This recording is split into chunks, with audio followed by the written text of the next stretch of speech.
Something's happening. I'm not the Jedi I should be. Hello, Master. It's been a while. I'll divide the 501st. Make a new division under Ahsoka's command. Why are you here? The Council wants you to report on all the Chancellor's dealings.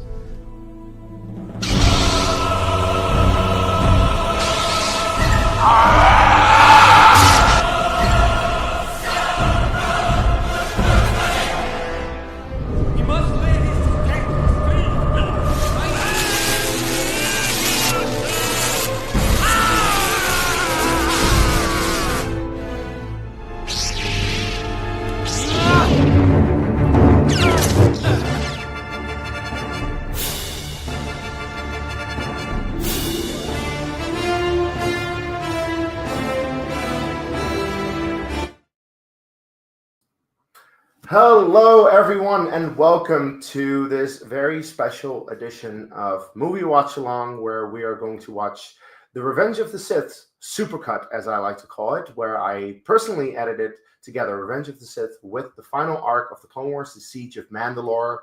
I'm not alone on this panel today. Let me introduce, first of all, Nico. How are you doing?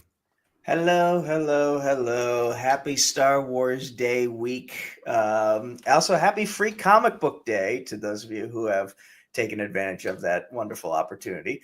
I'm sporting the 501st merch. I believe I got this at a paintball arena, a paintball park that I went to like several years ago. And I'm more of a 212th Battalion kind of guy, but 501st is popular, so there you go. And yeah, I'm excited for this. I have actually seen this cut before. You shared this with me several years ago when you first made it, and it's a long one. You know how I feel about long films, but it's also one of those times that I will make the exception because it's that damn good.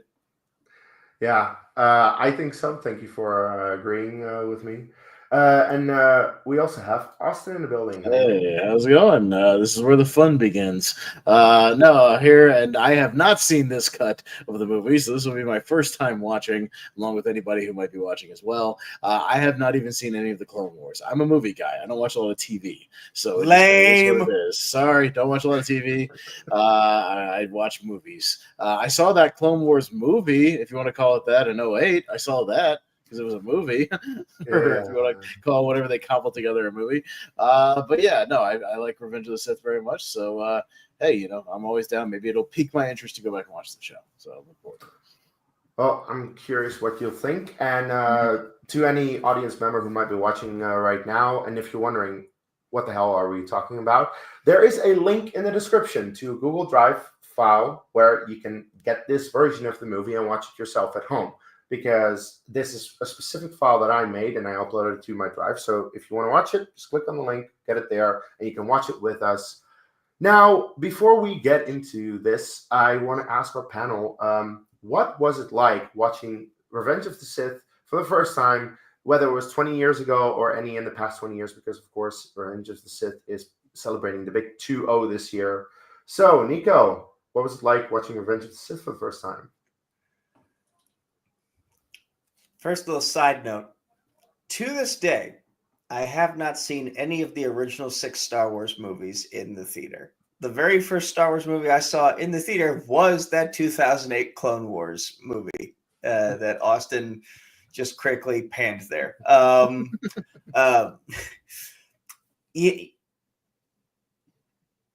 trying to think because, like, I remember the first thing I ever saw of Star Wars that wasn't in a Lego catalog was like the second half of episode 2 that I just caught my dad watching in the living room and was like, I have no idea what's going on. Why did Anakin just get his hand cut off? I'm scared. And then I think I caught like maybe the second half of Revenge of the Sith as he was watching it in the living room and still had no idea what was truly going on. And then I'm pretty sure that like my first time watching it was like I just decided, okay, we have the original 6 on DVD right here in front of me.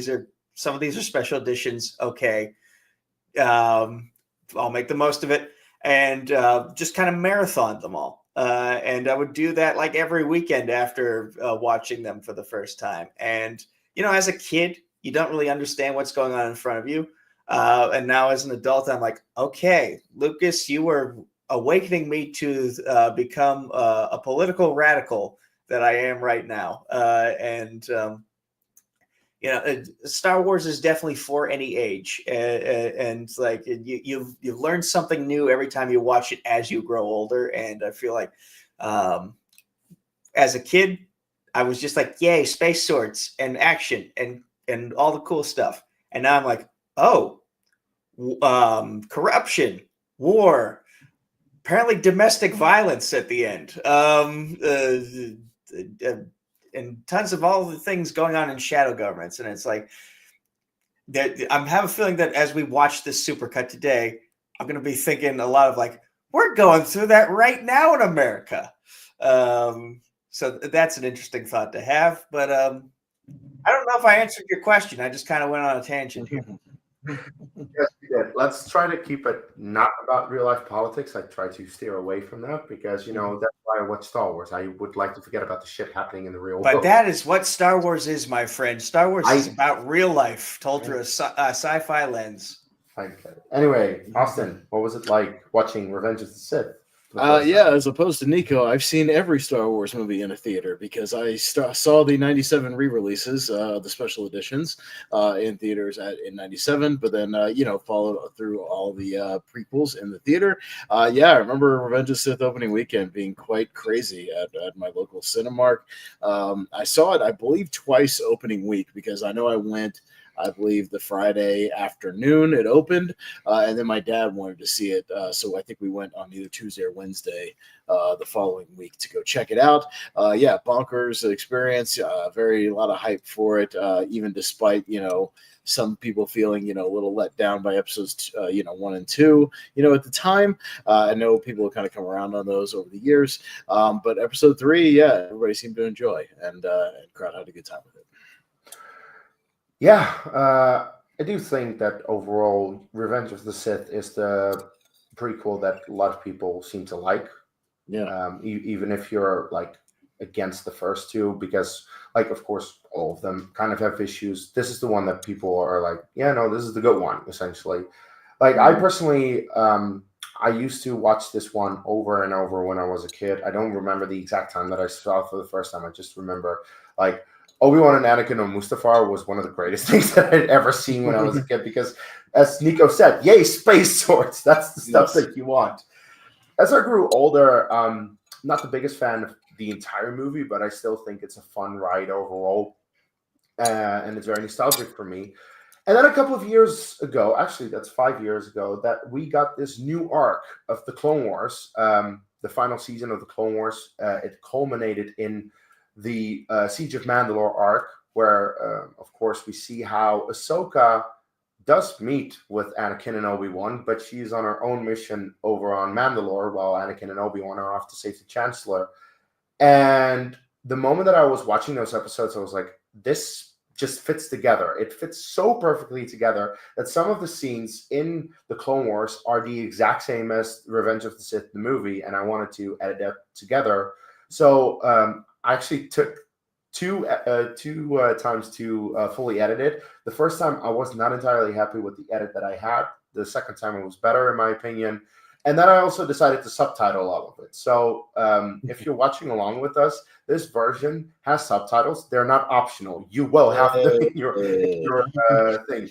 It was a bit tedious to do that, but I think it's worth the effort, And I do think there is a mistake in there that I haven't been able to fix yet, but we'll get to it. Oh, we have a McClunky situation. Okay. Yeah, I'll keep an eye out for it.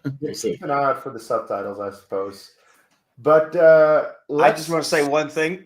What you just described it perfectly explains a theory that I had in a very short-lived podcast that I tried to run. That theory being that any problems you have in Star Wars can be rectified by watching other Star Wars. Like there's always something in Star Wars that corrects another problem that was introduced in Star Wars beforehand. They just retroactively fix all the issues.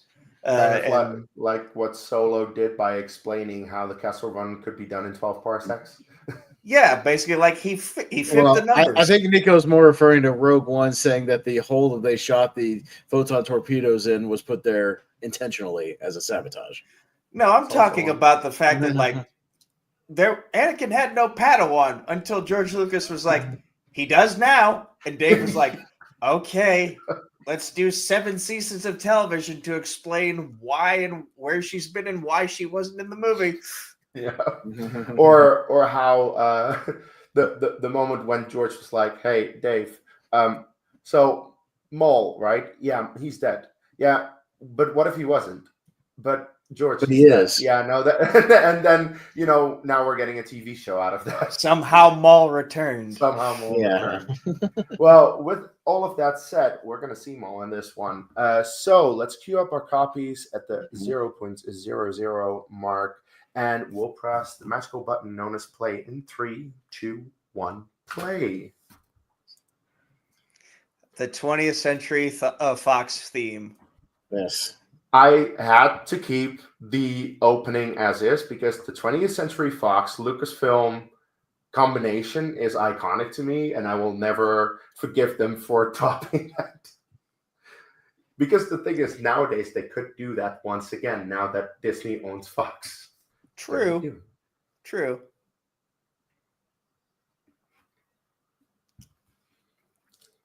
Boy. Now, there is one issue I take with your supercut here, and it's simply because, like, we only get this crawl. We don't get any of the Clone Wars little intros that they have of, like, here's a life lesson that you can take from each episode. True. But the thing is, it needs to be like my entire idea of it was I need to have it all be part of one long movie, so I can't do the intros at every point. If you want that, you should just watch the episodes as they are. Fair. Repping the 212th.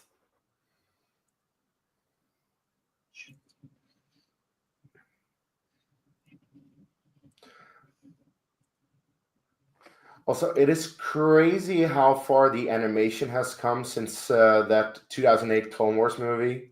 I was about to say the same thing. Because, like, yeah, the 2008 Clone Wars movie has some issues, and the animation in comparison to this is night and day. What the second mark are you guys at, real quick? Oh, we are at almost 2 minutes into. Yeah, I'm at one. now. I'm at 2 minutes exact now. 2 minutes exact. Okay. Cool. Obi-Wan just showed up, like the badass that he is. He's getting the Just, heroic music. I was and opening up everything. in a new tab so I could adjust the volume and turn it down a little bit. So Yeah, that worked. I got you. Good to go. Good to go. So yeah, he's in battle. Mm-hmm.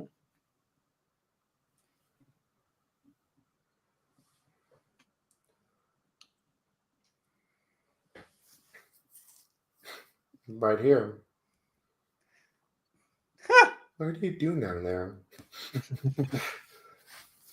This is peak Anakin.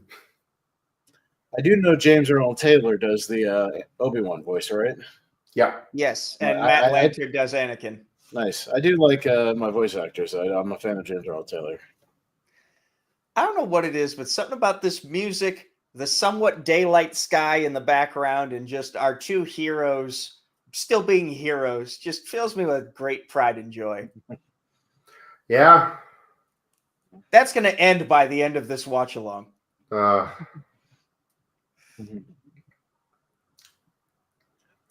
this is all first time stuff for me because I haven't seen Clone Wars. So there you go. I think what it was, Case, was just the blocky animation I couldn't get into for whatever reason. Well, that's just it. Like, first of all, the 2008 Clone Wars movie is not a particular good movie, so I can definitely understand that you had issues with it. I was also not the biggest fan when I saw it for the first time, and I was a much bigger fan of it when I saw it in chronological order with the rest of the show, because then you don't start with the movie, you start with 2 episodes leading into the movie. And I think that's, the chronological version of the Clone Wars is a better version of telling the story of that show. Yeah. Because as I remember this. but yeah, like as people have said, like Star Wars is very good at fixing problems that people might have had after the fact. Right.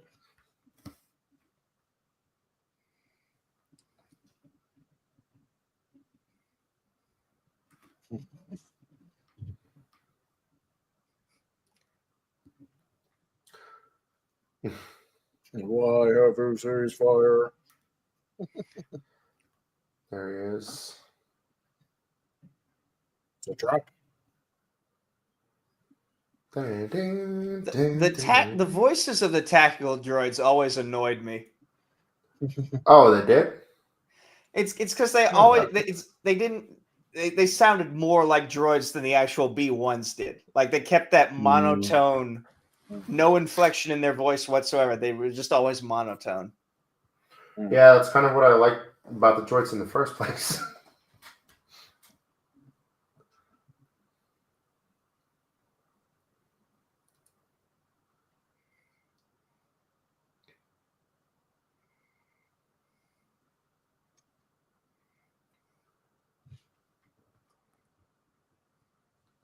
But yeah, like one of the biggest strong points of the Clone Wars to me is that they really made Anakin and Obi-Wan better characters than the prequels could ever do, and that's not necessarily a fault of the prequels because they're just movies. There is a limited time that you have.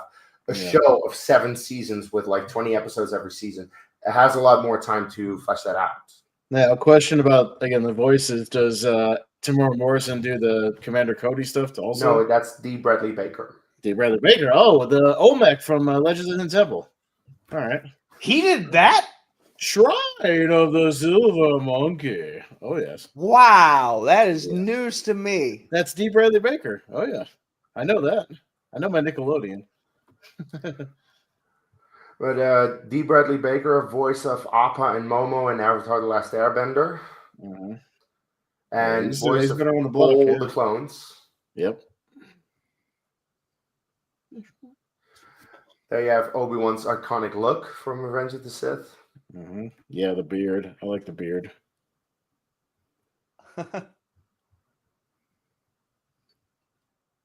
Yeah, see, so I didn't see any Clone Wars, so my first exposure to Ahsoka was in The Mandalorian. So You've missed a lot. I missed a lot, but I didn't watch that or Rebels. Okay, but you have seen The Mandalorian, so you should. I've seen The Mandalorian. One next to her. Yeah, no. So I've seen this stuff. Yeah, is that Bo-Katan? Yep. There you go. Yeah, I've seen The Mandalorian.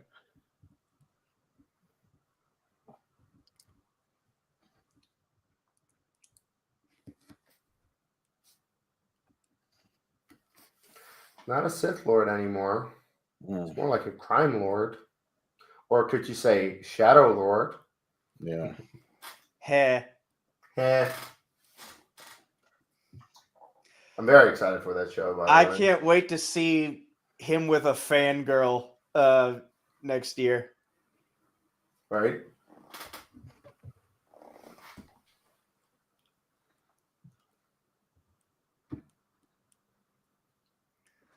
Only a Sith deals in absolutes, Anakin.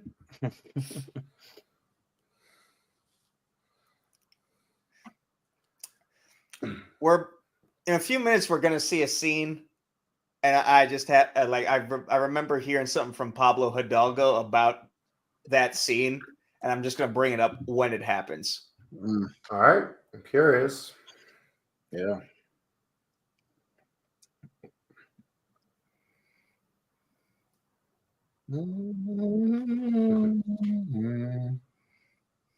Nice music cue. I mean, Kevin Kiner is just the best. Yeah.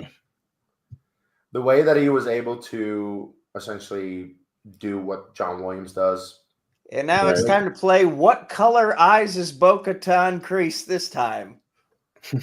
Oh, they changed that? Well, she's had like 3 different eye colors. Well, hot damn, that's pretty good casting from the Clone Wars to the Mandalorian, though. It's the same actress doing the voice as well. Yeah. Yes. Oh, nice. Yeah, Katie Sackhoff already Katie Sackhoff? voiced. Nice. Katie Sackhoff already voiced Bo-Katan when they did the Clone Wars, and then they were just like, okay, let's put you in the costume, and that works. Nice. Unfortunately, none of the Mandalorians behind her is AEW TBS champion Mercedes Monet. Mercedes Monet. Oh, come on. The CEO isn't behind her? Damn. Nope. At least not here. It's a shame. Mercedes 4 belts. Well,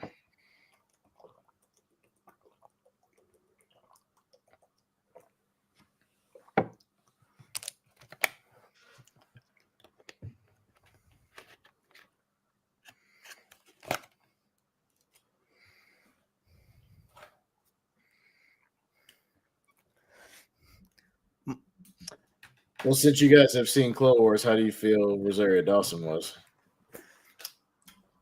I think she was good for the acting, and I'm not going to blame her for this. I feel like whoever was doing the lightsaber choreography,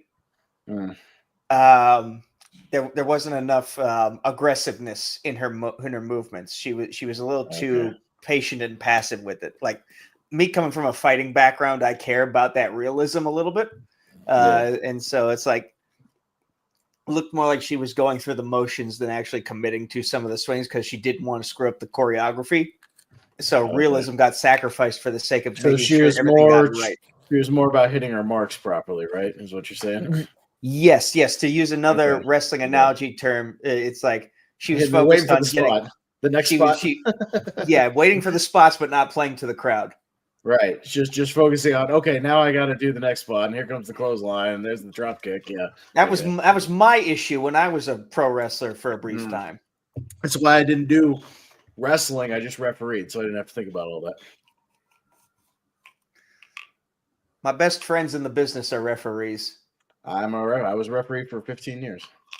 I still do it occasionally, but 15 years. But yeah, I wanted to be in the business, but not have to remember all that shit. So I just had to remember finishes, and then I was good to go. And as long as you knew the psychology of pro wrestling, you can anticipate what was going to happen. You're good to go. For the record, Case hates wrestling, so he wants this conversation to stop. Excellent. All right, so let's keep going, Nico. All right, so anyways, referee. No, I don't want to annoy him. I don't want to annoy him. I'm kidding. But I know Nico's a wrestling fan because I've done a wrestling stream or two with him. So, yeah. The amount of respect they're showing Ahsoka. Yeah. But Nico, I will always remember your reaction to seeing the helmets when we saw them in the trailer. You got emotional when you saw that. It was nice. I like a good tribute. Yeah. I like it when people show that someone matters to them.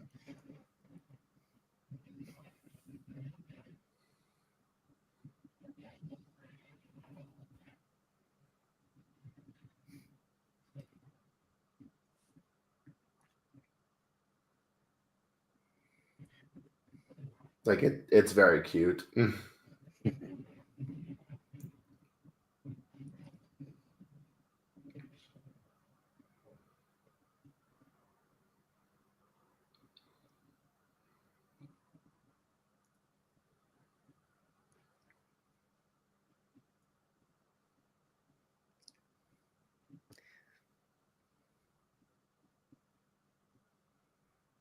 So she's got her own little personal squadron here. Mm-hmm. Yeah. Not necessarily commander anymore. Yeah, of course. He don't care. He's like, you're my friend. That's the Lord Santeca to me. She's royalty moment. In this. Yeah. Now this is the scene I was going to talk about here. Wait. Pablo. Yeah. They got interrupted.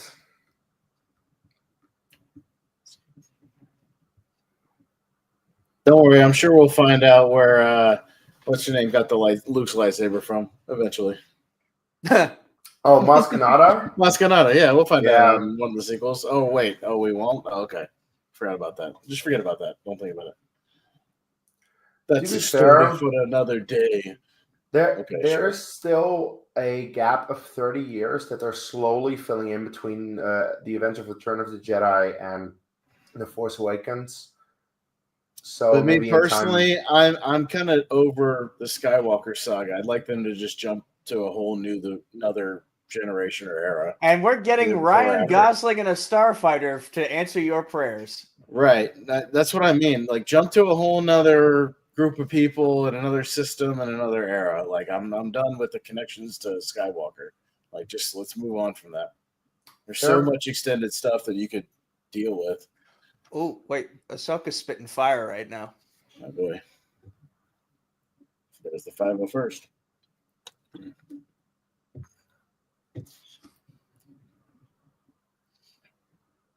Nico, we used to do these, not to get back to wrestling for a second, we used to do these shows at the Jack's Beach called Pro Wrestling Rage, and we had the 501st Legion, with us at the shows in Jacksonville. Send me some photos if you have any. If I could go back and find all the Rage photos, we had some stuff. They'd come in the ring and, do some stuff, interact with Vader sometimes, all that. Nice. Yeah, everything. Good stuff. Nice. I'm sure you've seen wrestling spots where Darth Vader gets in the ring and force chokes slams somebody, Shayna Baszler once dressed as Darth Vader, I think, for one of the NXT Halloween Battle Royals. So There we go. Yeah, that works.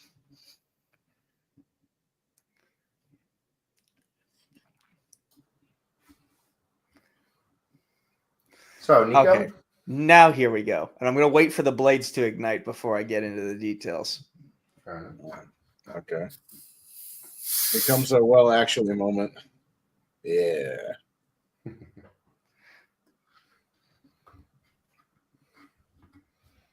Maybe a little better.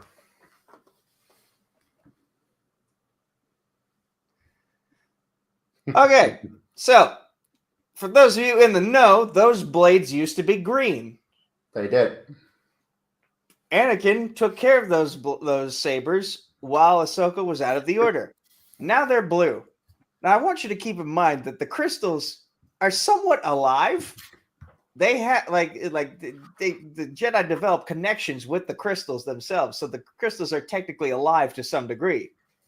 So for him to change, Last time they see each other. Sorry. so the fact that Anakin changed the crystal's colors required some sort of force manipulation that might have been painful to those crystals. And Pablo Hidalgo has said, this is unfortunately Anakin being Anakin. He thinks he's doing a good thing, but he's overstepping his boundaries in so many ways and honestly doing more harm than good in his decision making.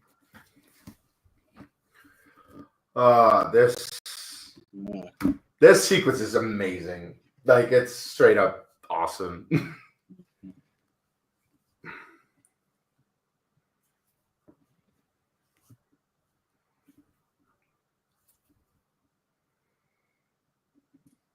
Hey, that almost sounds like Olmec from Legends of the Temple. Olmec. Yeah, I was thinking, like, when you said that, hey, that's a similar name. It's very similar.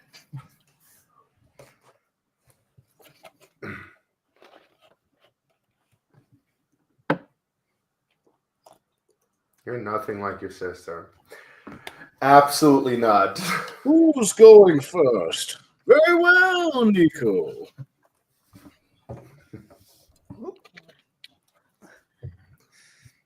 I would have definitely been a green monkey.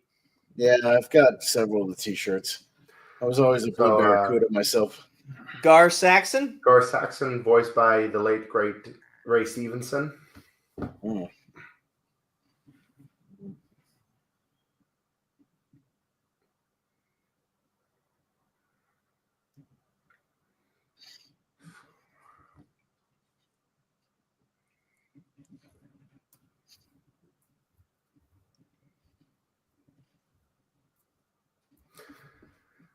Also, if you're joining us right now, we are doing. Wait a minute. This is Satine's mom, isn't it? That was Satine's mom. That was Sabine's mom. So, yeah. Sabine's mom. Excuse me. But if you're joining us, we're watching Revenge of the Sith Supercut, a special version that I made. If you don't have the version, there's a link in the description. Currently, we are at the 18-minute and 55-second mark. The Siege of Mandalore is about to start, and it's pretty awesome.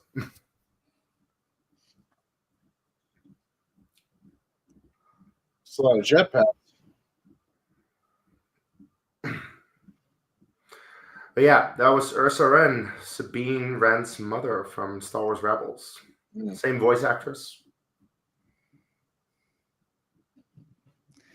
I just love the this obviously won't play a role in the movie, but I love the fact that like Sabine's dad took her mom's last name and that he's just an artist. Like he doesn't really care for fighting that much. He's just like, I just want to paint.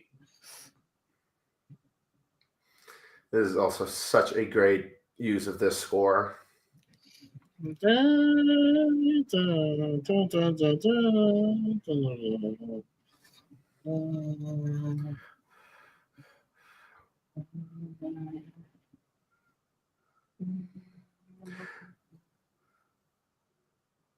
Like Ahsoka just spots that there is this gunship crashing and she needs to save him because that's the type of person that she is.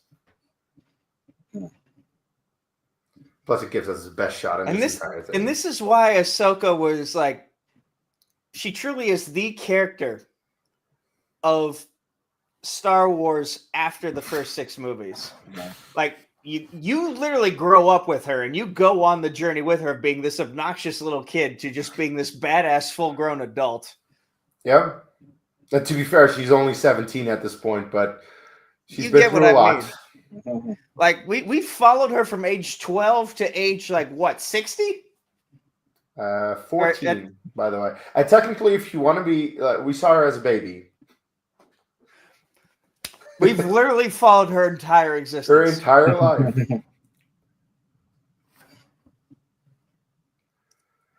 The only other people we've gotten to do that with, I think, are Luke and Leia.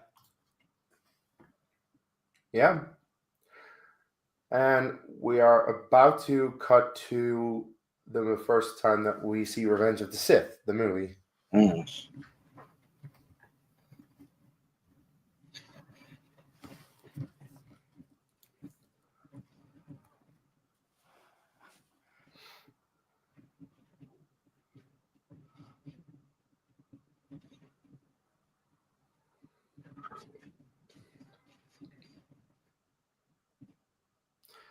Now, this should be familiar for more people. Yes, I'm familiar with this movie. We are officially now in the live action territory of this presentation. It's a great shot, though. I like this. Oh, this opening sequence is great. Oh, it's one of the great openings of the 2000s. Yeah, it's great. And one of the most annoying Lego game levels of the early Lego games. That was a really annoying one because you bump into something, you die. Also, the Edit 2 class interceptors, 2 of my favorite starships in all of Star Wars. The Clone Wars definitely made the Delta 7s a little more popular than they were for me in the past, but like the Edit 2 was just always where it was at for me.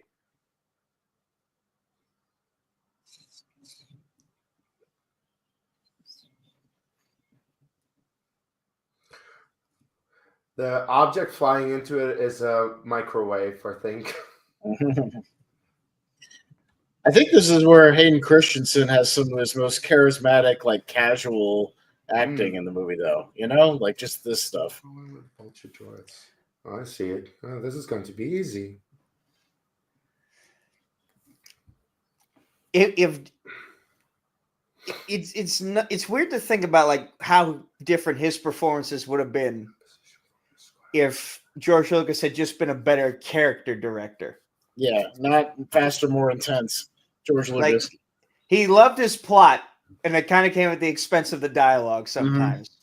Like, I maintain that so many scenes in Attack of the Clones would be so much better if Anakin had just had a bottle of Jack Daniels in his hand a few times.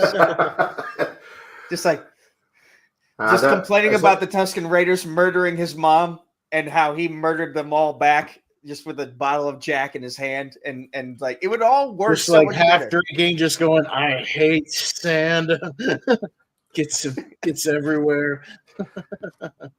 Now, Like, granted, it might they- also make Padme think twice about marrying him. Yeah, right. But But yeah, the entire problem with the prequels is that it was just George Lucas doing everything, and while he has some very good ideas, not everything works as well. If he had just hired a co-writer like a Lawrence Kasdan, I think that could have really cleaned up the dialogue a lot better, made that be just more natural, more organic, and not as awkward as it is at times. But here's where we can applaud George Lucas is that sometimes it's nice to not be subtle.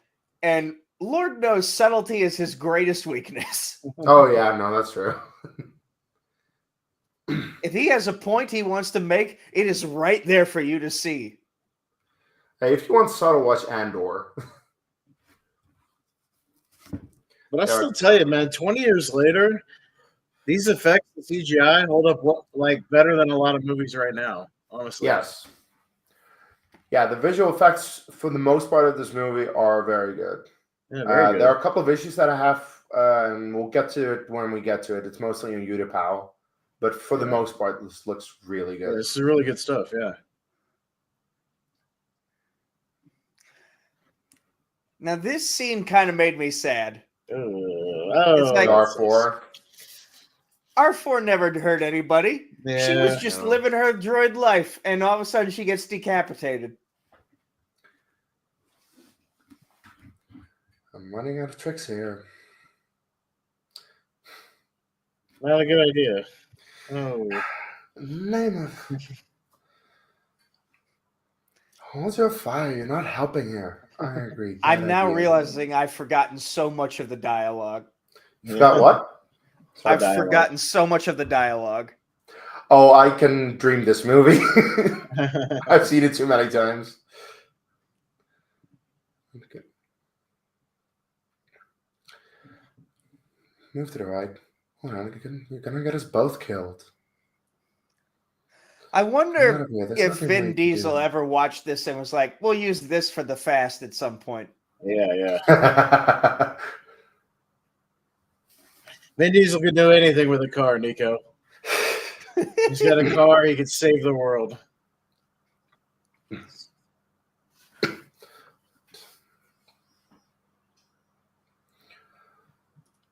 R2, hit the bus right center eye.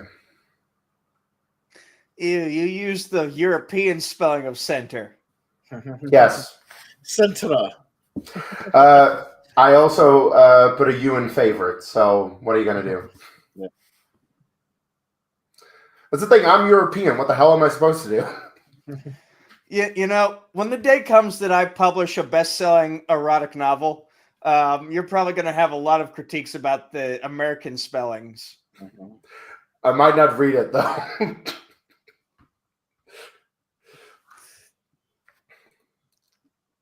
No, I'm fine with American spelling. It's just if I'm typing, then I'm gonna put it how I put it. I always thought Obi-Wan was more badass because he pulled the ejector Yeah, fight he just before. jumps out. But, Yeah, he just jumps out. Anakin parks and but undoes his to be seatbelt, fair, and it shows the contrast of the fighters because Anakin's fighter is fine. Obi-Wan's is completely fucked because of the buzz droids. The side panel was shut off by Anakin. He's like, I don't need this fighter anymore. Anakin needs to get R2 out of there. Yeah. Anakin's just like, my ship's fine. I can just take my time leisurely. Obi-Wan's like, I got to get the fuck out of this thing before it catches even more blows up. fire. Yeah. Spring the trap. R2's like, can I come? No, stay with the car. We'll be right back. We'll have groceries in a second. We'll get you a cookie. We'll keep the windows cracked and we'll keep the AC on. That's fine. just relax. All It's right? okay. We're not going to leave you in I'll here. be to right. I'll overheat. be right. I'm gonna be right back. All right, it's fine. 4 hours later.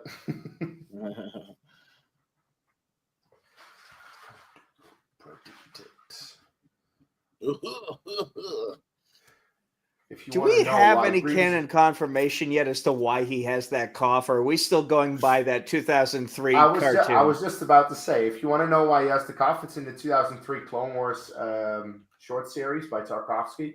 I know it's not officially canon. I don't care. It's the only explanation we have.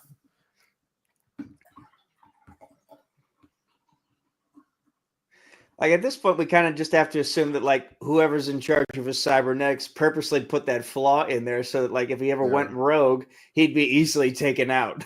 Yeah. Which is essentially why Vader's suit sucks so much for him. Activate elevator 31174. Now, did R2 have to put his cell phone on speaker like some asshole at the grocery store?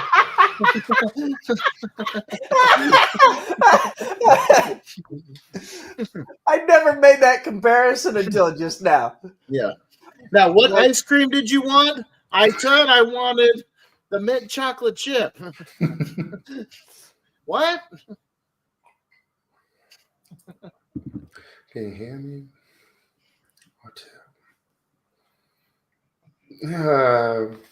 Wrong direction. Ooh. Stop. R2, we need to be going up.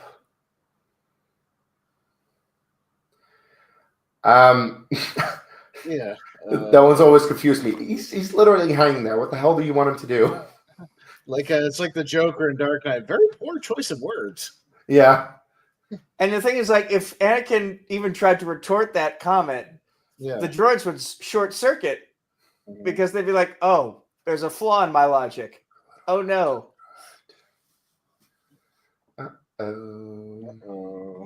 Whee! Boom. Parkour. You know, all those droids had to do was back up. Yeah. Oh, it's you. Who else would it be? No loose wire jokes. Did I say anything? He's trying. I didn't say anything.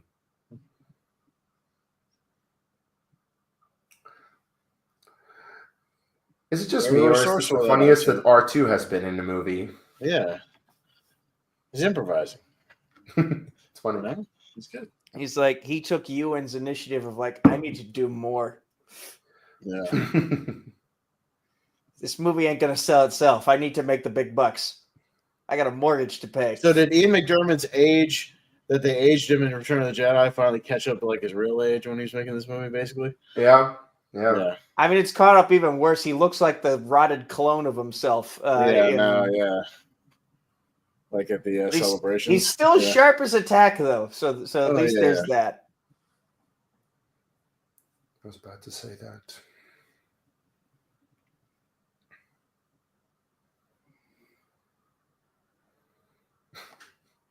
Show off.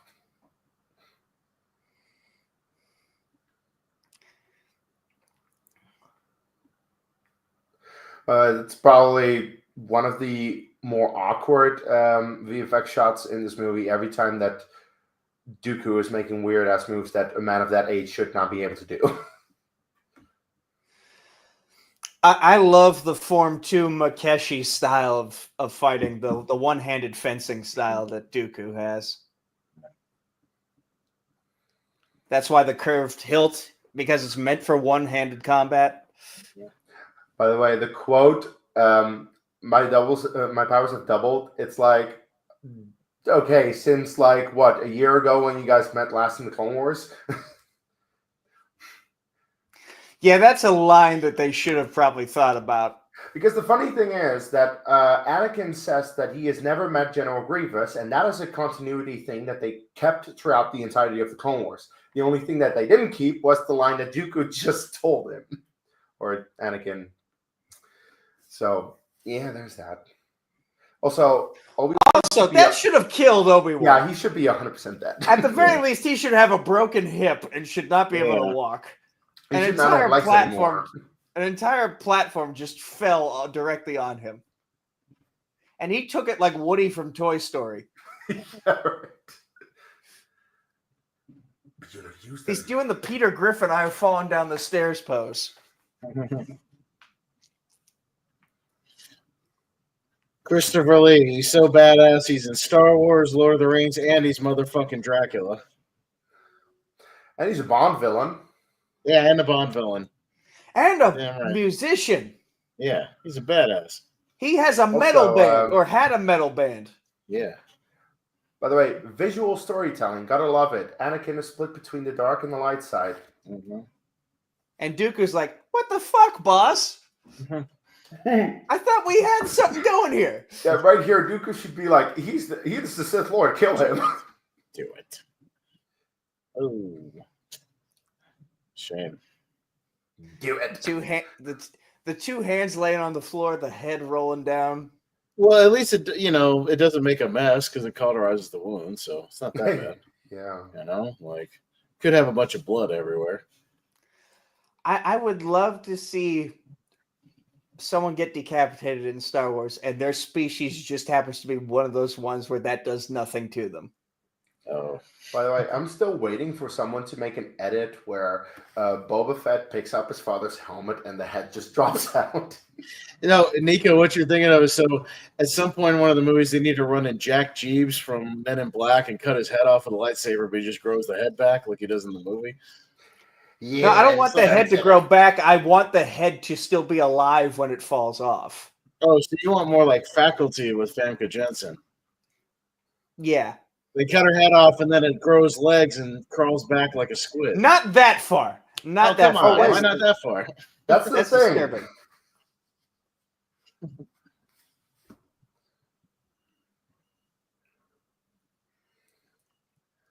We'll say more like a Beetlejuice gag is what I'm looking for. Well, okay. All right. You don't want the thing spider leg head? No, that's too far for me. Okay.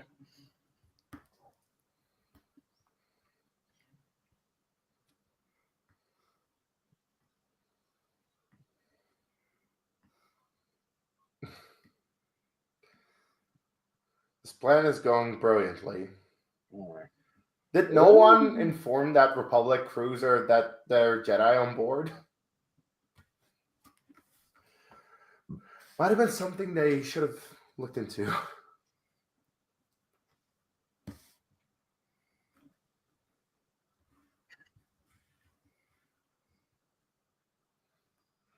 There it is.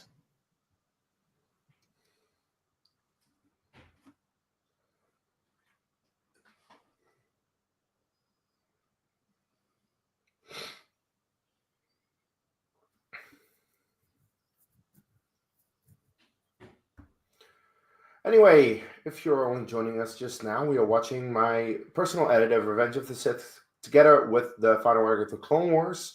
We are currently 36 minutes, 45 seconds into it. There's a link in the description. We're only that far in? Yeah. There's a link in the description. Brother. Strap in. This version, you can download it and get it up yourself if you want to join.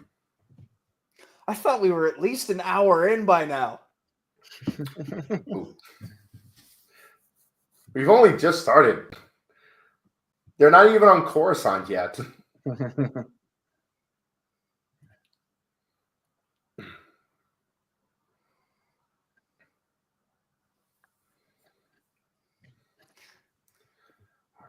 down here.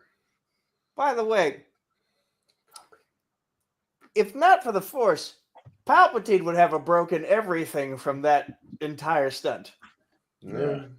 And the fact that neither of them are questioning, like, how did this old man we're carrying around just survive that fall? Like, he, if not physically, he would have had a heart attack from the shock. I said patience. Patience. Yes. R2 will be along in a few moments and he'll release the ray shields.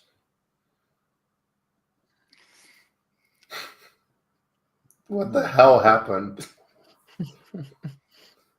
He didn't hit the Yeah, hand. no problem.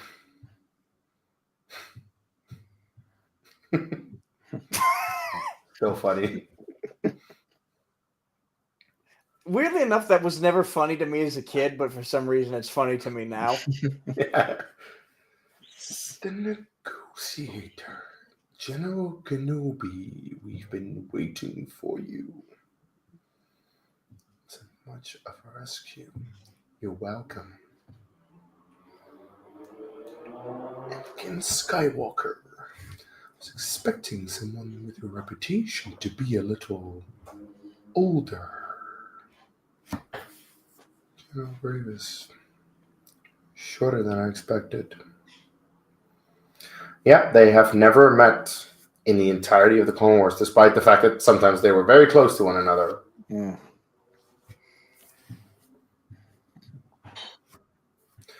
Can find an addition to my collection. This time you won't escape. Mm. So look at this thing that R2 has never done in any of the previous movies.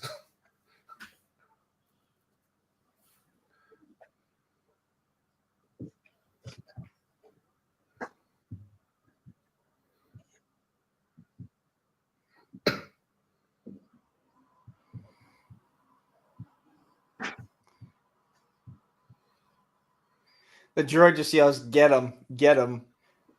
And it's like you're kind of doing a disservice to your own crew by telling everyone to just stay put and let the bodyguards do their thing.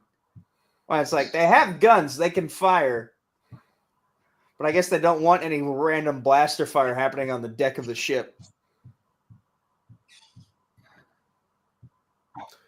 Keep the ship in orbit.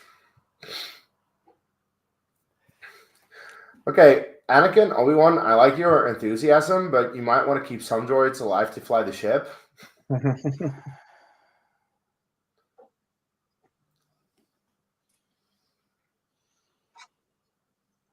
Whee!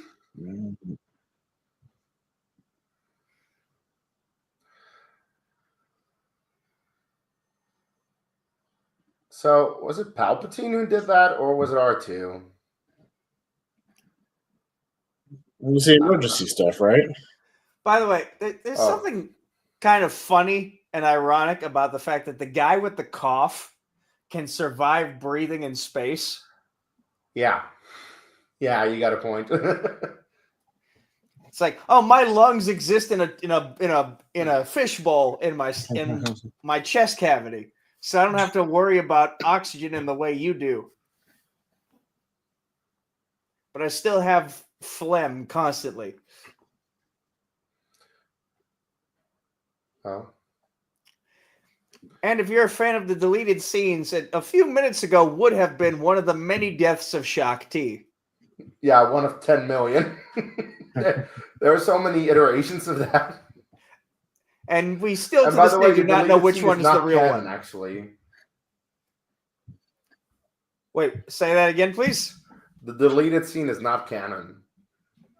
I'm aware it's not canon, No, but it raises the question of what is the canon death of Shaak Ti? that is a good question. Or is she even dead? I would think so. Wouldn't that be just the greatest joke of like, she's died several times and yet we've kept her alive in the actual canon? What if, Shaak Ti was in Camino and they kept her in like one of the tubes and used her to clone Omega and have the Force or something like that? I think they put a bow on that theory in season 3 of The Bad Batch, but Easy R2.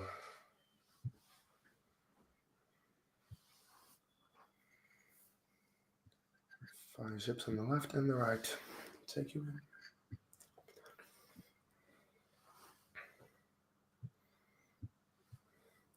Too hot. no shit. You're on fire. Also, this is one beautiful criticism that I've always loved.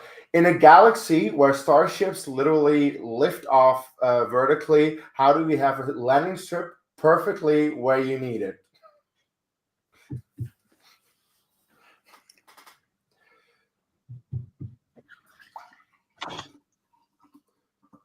Anyway, Obi-Wan, it's time for one of your one-liners. Mm-hmm. He has a lot of those. Also, it's amazing that they didn't hit a single ship in traffic. Dude, It's amazing. it's amazing that there's not a million traffic accidents a day the way everybody's flying around like that. Not at the bottom. There seem Yeah, to that's the only be Millennium traffic Falcon. accidents when Jedi are involved. Yeah.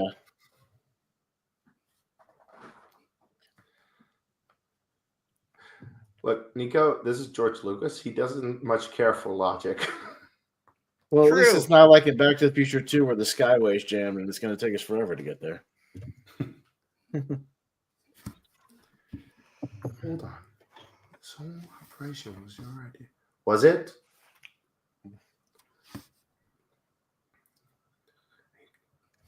Look at me, unconscious on your back.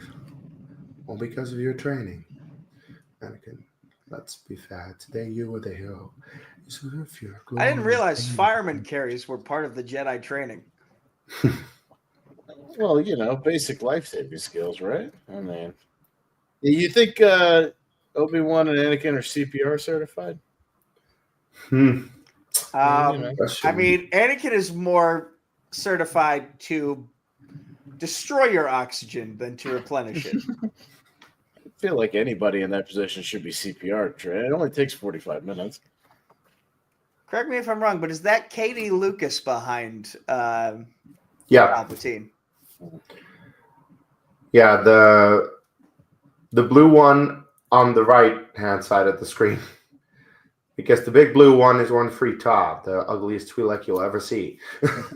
Who's named after one of George's children's pronunciation as a child of corn fritters.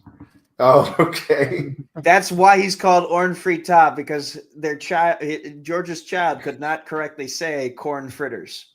Okay. Oh, hey, this is Jimmy Smith's as Bail Organa. Unlike, you know, when I saw him recently in something else Star Wars where it was not Jimmy Smith's as Bail Organa. Come on, man. It's a scheduling conflict. You can't give them too much shade. I just don't understand why they had to recast, okay? Because he wanted them, they wanted the character in the show, and Jimmy Smith was not available. That's Is just Jimmy Hollywood Smith really sometimes. that busy? Yeah, is he really that busy? That's my thing, you know? Like, what He was obviously busy with something. He was obviously busy that was something that was important to Jimmy Smith. What's he doing right now? Let's find out. I'm gonna look it up. Jimmy Smith. Is he on some other TV show? Yeah, I don't know. It's got to be, right? Like He's on. Well, I mean, there's a show called East New York, but it's over now. So what else? Nothing. I can tell. By the way, so much of the prequels plot could have been avoided if the Jedi Temple had just had some sort of therapist on hand.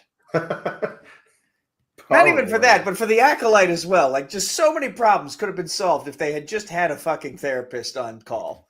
Also, problems could have been solved if the Jedi Council had actually listened to so many Jedi over the years, warning them to be aware.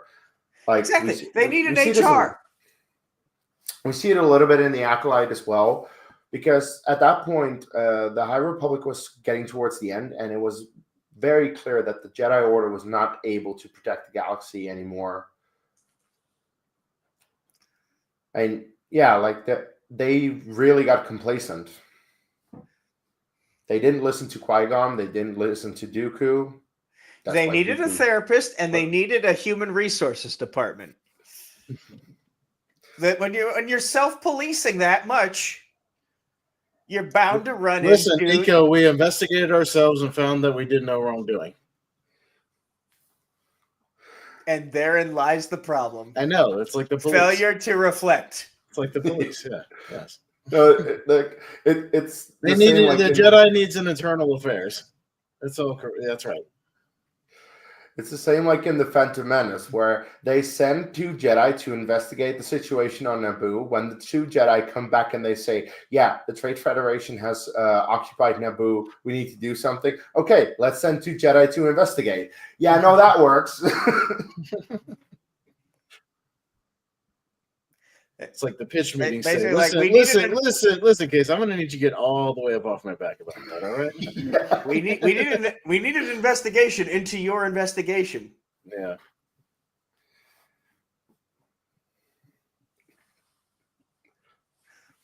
All right, let me get off of that thing.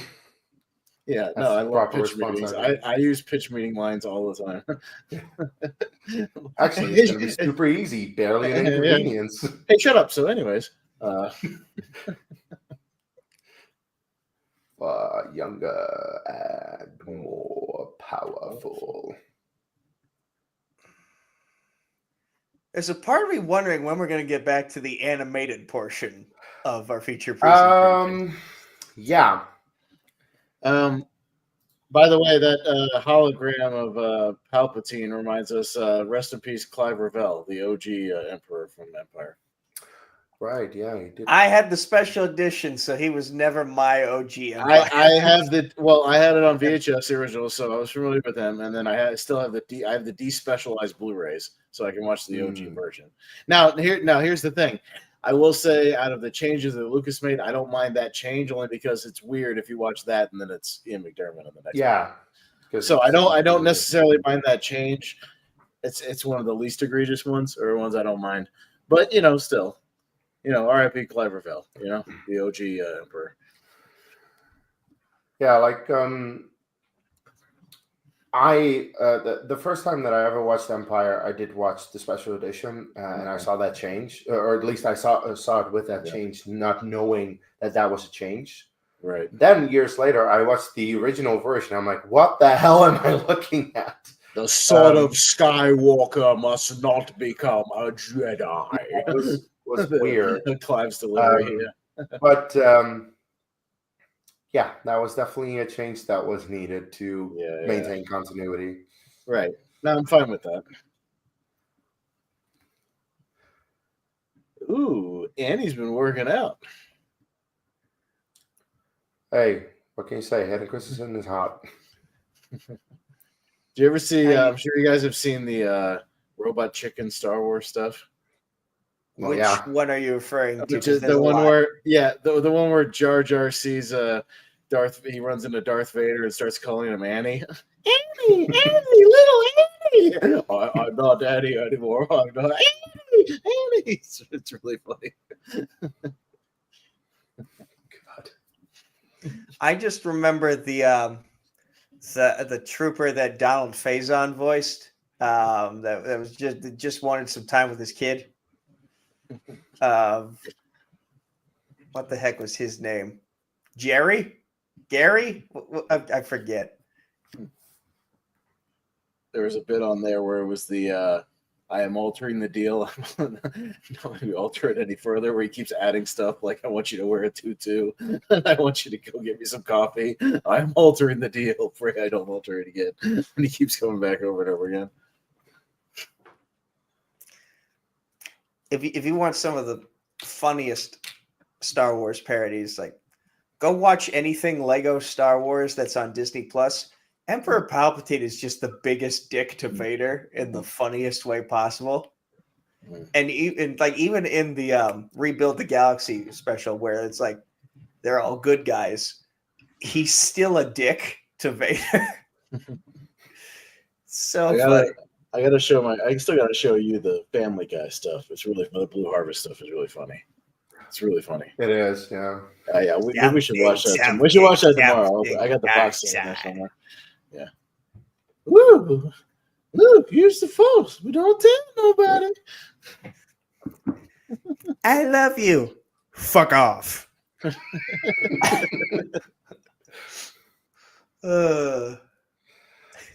think my favorite joke in all of that is Han, why did it call it a TIE fighter? No idea. You see the pilot. The debate or the monologue where the dude's just bitching about not having guardrails by the laser. I just want a railing. Want a railing. One railing right here. The entirety of the Empire's one big funny. OSHA violation. Watch it.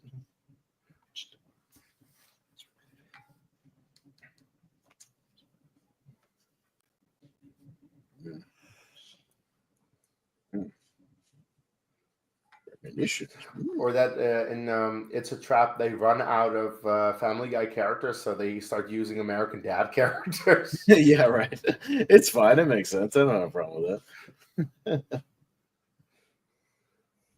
It's basically the same universe. They appropriately comment on the fact that there are like only 3 women in the entirety of the original trilogy.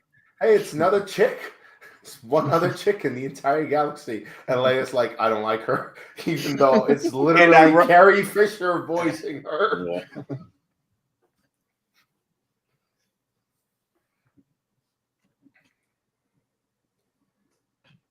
And with the Fox ownership, they can go back to that well if they want to. Yeah. Instead, they're having The Simpsons do like little 12-minute shorts. Mhm.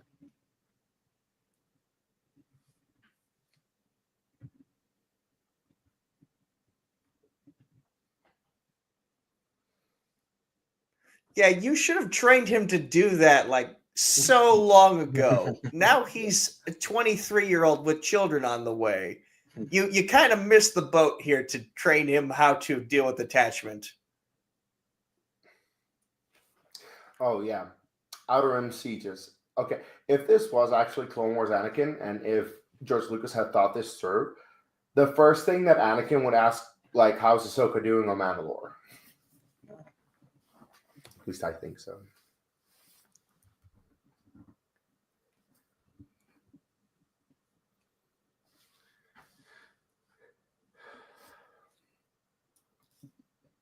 Anakin, your fascism is showing. Yeah. Hey, man, listen, bro. Martial law is not always the way to go, bro.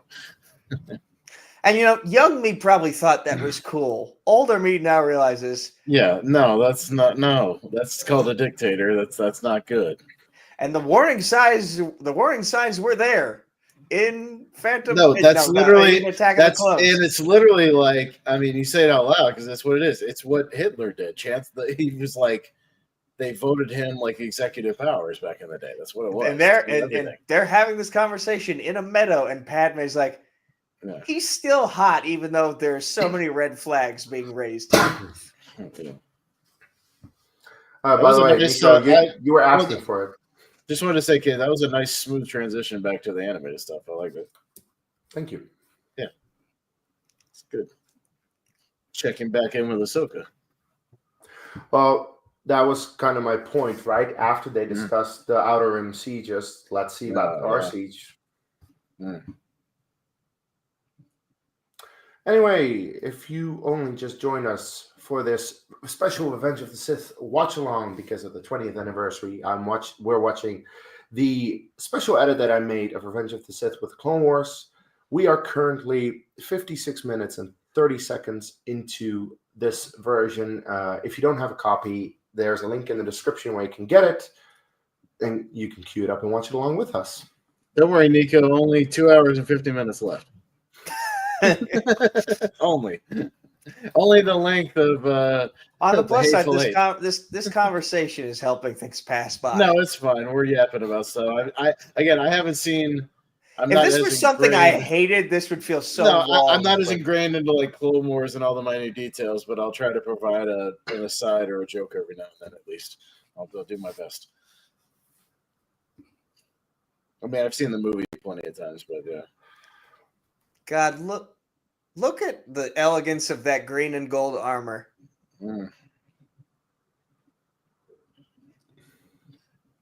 It's not a very big shield, though.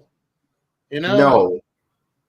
Like those things, it's not even the size of like a Captain America shield, It's Did she shoot him in the dick? Yeah, she shot him in the dick. Oh, she pulled an Eddie Gordo there.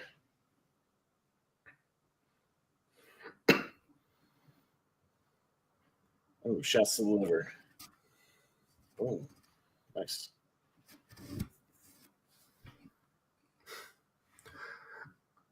I mean, her sister was a politician, and she's just not. That was kind of the issue with Satine. This was Maul just trying to get Kenobi dead again. Well, yeah. It was. I forgot that detail. Like, all of Maul's motives are strictly just to make Obi-Wan's life hell. Kenobi! It's a minor detail, but that's some really good animation with the flashlights on their backs. I know it's a minor thing, but it's really detailed.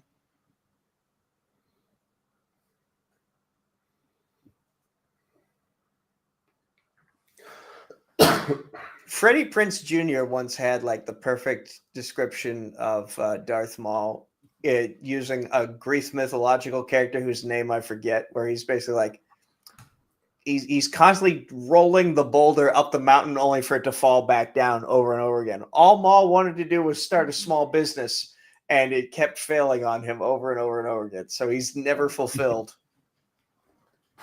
I mean, it's not a small business if you literally go to Tatooine and tell the Hutts to fuck off.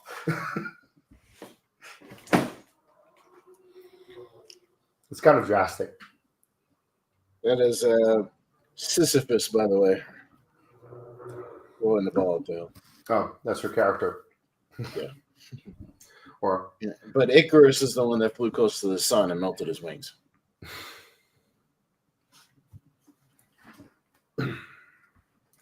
She forgot what it felt like to lose a brother in battle.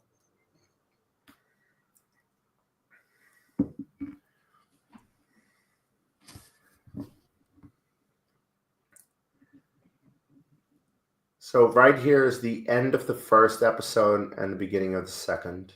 Yeah. Here it comes.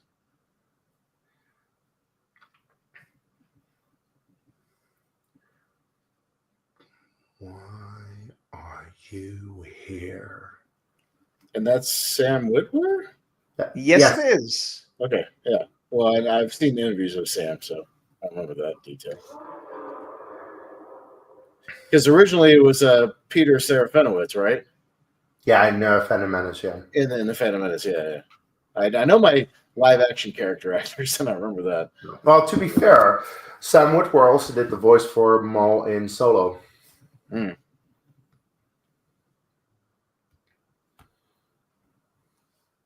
For anybody watching who doesn't know who Peter Serafinowicz is, he's the guy in Guardians of the Galaxy that says, "What a bunch of a-holes." Exactly. And he's the sommelier in John Wick Chapter 2 that gives him the wine tasting, if you will, with the guns.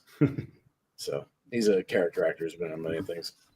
I haven't seen the Continental yet, but I do love the lore of that hotel. The lore and John Wick could have been such a simple, just straightforward action movie, and yet with the addition of that hotel and the gold coins, they created a lore that they've been able to expand upon for multiple things. Hey, it's crazy. all assassins on the planet. Here's a hotel that you can convenient. Please don't bloody the floors. Now it does get a little more ridiculous the more you watch those movies, where every homeless person and taxi cab driver and librarian is a part of the secret organization. That gets a little ridiculous. But that's the beautiful thing. At that point, it's not a secret organization anymore. That's what I mean. When everybody except you is one of these assassins, it seems a little weird. Why is that baby who is just freshly born in the hospital getting a coin? Yeah, right.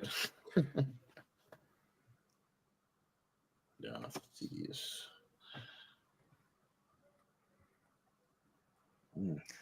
Okay, I wasn't paying attention. Remind me why he mentioned Sidious in that moment. So Maul is monologuing about how the shape of the galaxy is about to change because he knows that Sidious is going to make his power. Okay. He recognizes the time in which he's kind of breaking the fourth wall here, and that he's like, I know what part of the movie we're in, and therefore I know what's about to happen. Well, I get the feeling that he's they also just did that to like why does tell Rex have the his audience regular watching this that this is what's happening. Oh, back to the movie.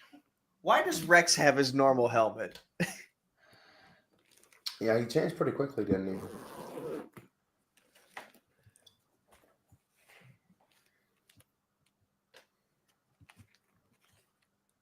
No, you don't. Yeah, what do you mean, dude?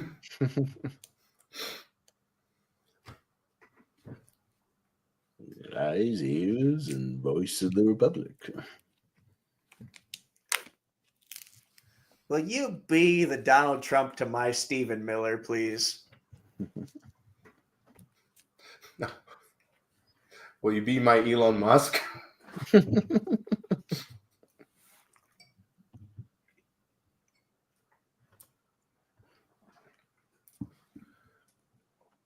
More than you know. More than you know.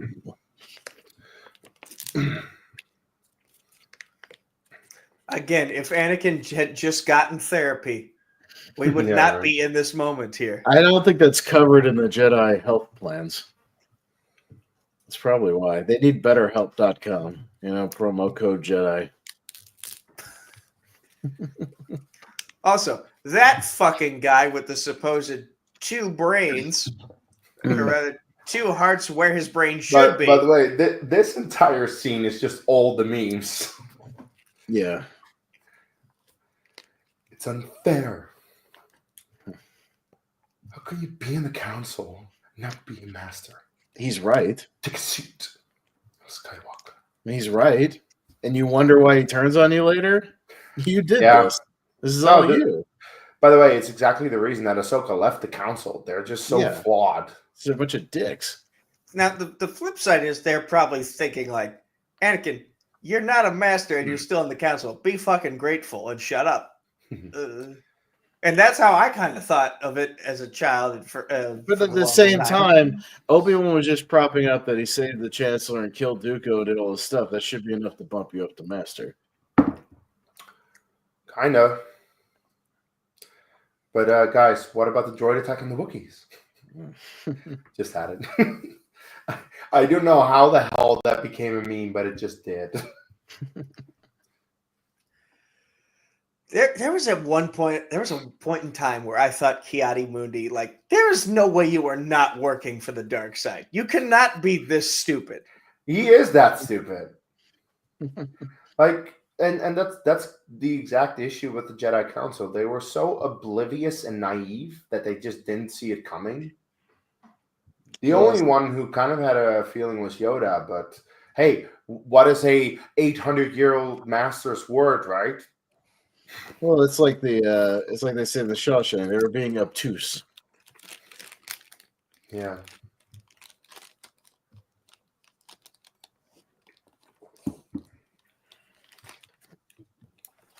I decided I didn't want to put you in this situation.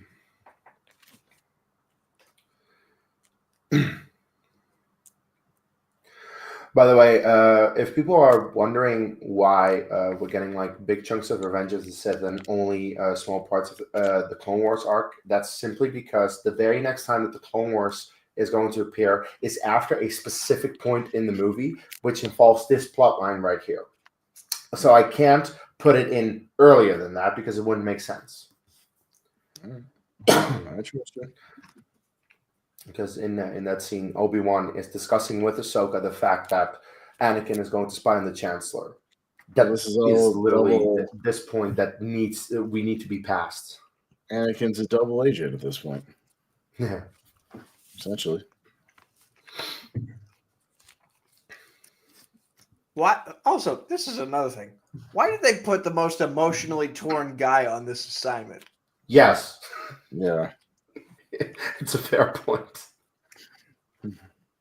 Like, here's an idea. There's an entire book about Quinlan Voss being a spy. Now, granted, he kind of fell in love with his target. And yeah, he did. So they kind of messed that one up. But it's like, still, he's the guy you go to for when you need espionage shit. Okay, but considering that happened right before this, he was probably a little bit emotionally compromised. True. And I'm glad he survived. Maybe we'll get some answers on what his whereabouts have been tomorrow when Tales of the Underworld premieres. That is a very good point. Because resurrecting his dead girlfriend. Quinlan Voss's fate has never been exactly confirmed or denied in any Star Wars media, at least in terms of canon so far. And I'm curious if they're ever going to answer that. Again, his girlfriend's resurrection is depicted tomorrow, so we'll find out if he had anything to do with that. Yeah, curious about that. Tarful! I don't think that's Tarful. Random Wookiee number 3.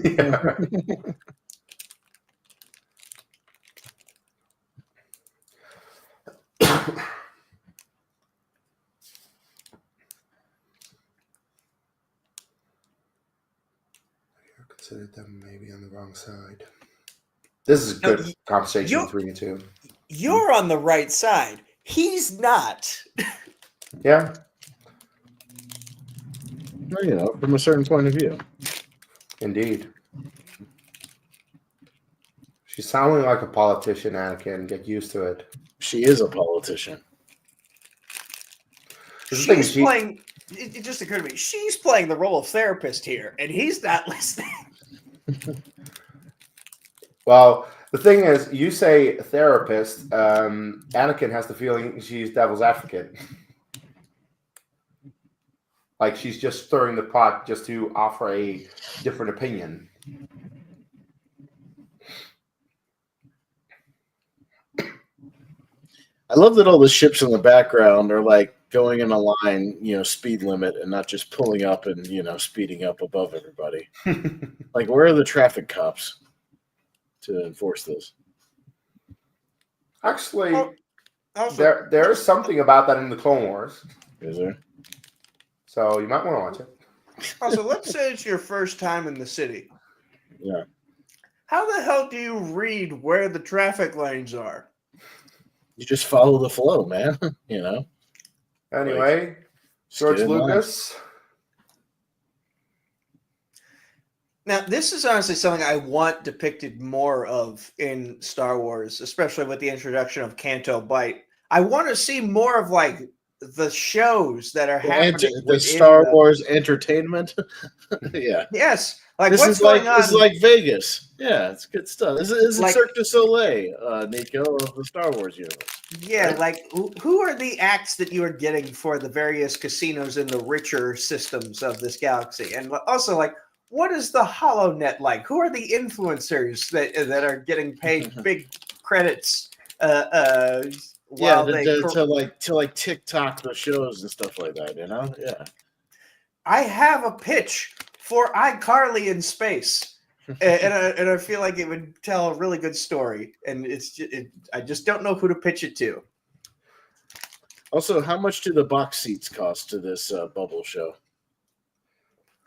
How many? How many Republic? there. I know, but if let's say you got some Republic credits, how much you shelling out for that box seat right there? Also, he literally just walked in and no one stopped him. Yeah, that's true. Yeah, there's no security. Also, Republic credits. I can use Republic credits. I need something more real. Yeah. I mean, anybody could just pull a John Wilkes Booth here and just take him out. Right there. Just stroll right in. But I wanted to say the bald woman sitting next to Palpatine is an Umbaran. That's an arc in the Clone Wars, a pretty critical arc actually in the Clone Wars. And her name is Sly Moore and gets mentioned in Andor at some point. Did you say Umbaran? Yeah. So the Pong Krell arc. Yep. As I said, a pretty critical arc in the Clone Wars.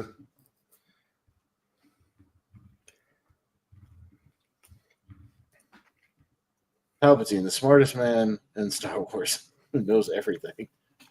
I've heard him described as the Bill Belichick of Star Wars. Yeah, Does he's he playing. always- Well, it's that old thing. He's the one playing chess, and everybody else is playing checkers. Like, And the funniest thing is the one guy who has always had an answer to all of his plays is Anakin's wife. Yeah. Mm. She's been the biggest thorn in his side for the entirety of the prequels. Well, because he's a seasoned politician. He knows all the scheming that goes on behind the scenes. He's not stupid. Yeah. When the Jedi don't. And it makes you kind of think, it makes you realize how stupid Anakin is, that he kind of fell for the grift. Is it stupid, or is it more so that Anakin was kind of done with the council at this point and wouldn't mind necessarily something else?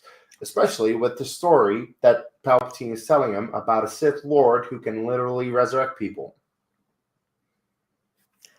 Playing to the cards that Anakin is seeking, but also it's just like he's had one too many bad shifts to target, and he's ready to up and leave, get on the intercom and say, "I quit." Yeah. And on the way out, like wreck one of the departments as well. like pull the wine shelf down on the way out. No, specifically, he'd destroy the kids section. Yeah. Like one of those videos you see of somebody just wrecking shop in a Walmart, like as they're throwing a fit. You can actually save people from death. The dark side of the Force is a pathway to many abilities some consider to be unnatural. But apparently that hook is not enough to get Acolytus Season 2. Yeah. Fucking dumbass internet. You ruined a really good show for me. They were setting up Plagueis, for fuck's sake. It could have been awesome, but no. There had to be crybabies saying, no, this is the worst thing in Star Wars, when I'm like, okay, we literally have stuff like the Obi-Wan Kenobi show and the Book of Boba Fett. Why are you complaining about the Acolyte? He couldn't save himself.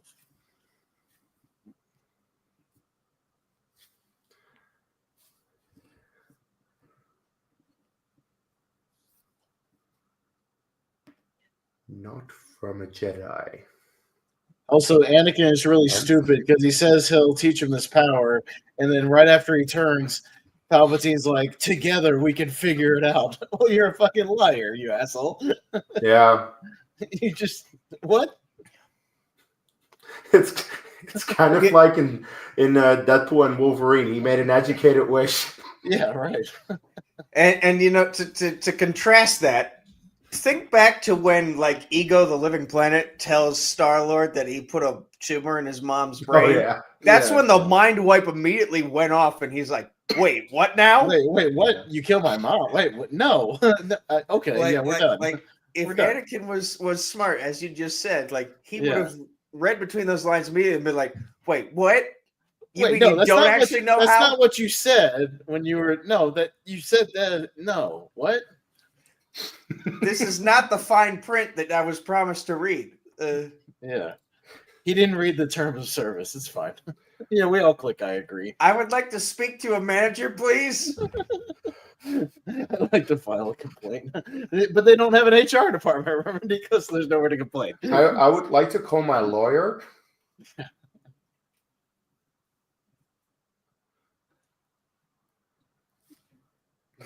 Yeah, so I specifically had to wait until this moment because right here, Obi-Wan gets assigned to Utapau.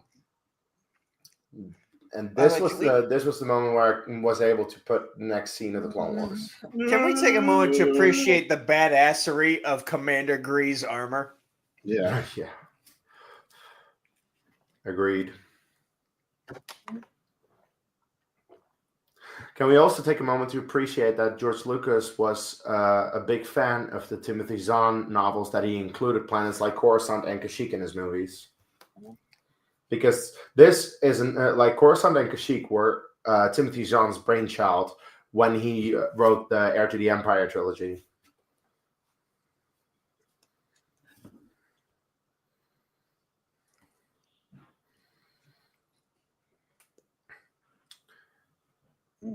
And back to the animated stuff. What a flawless transition. You can get the wipes and everything, man. I like it.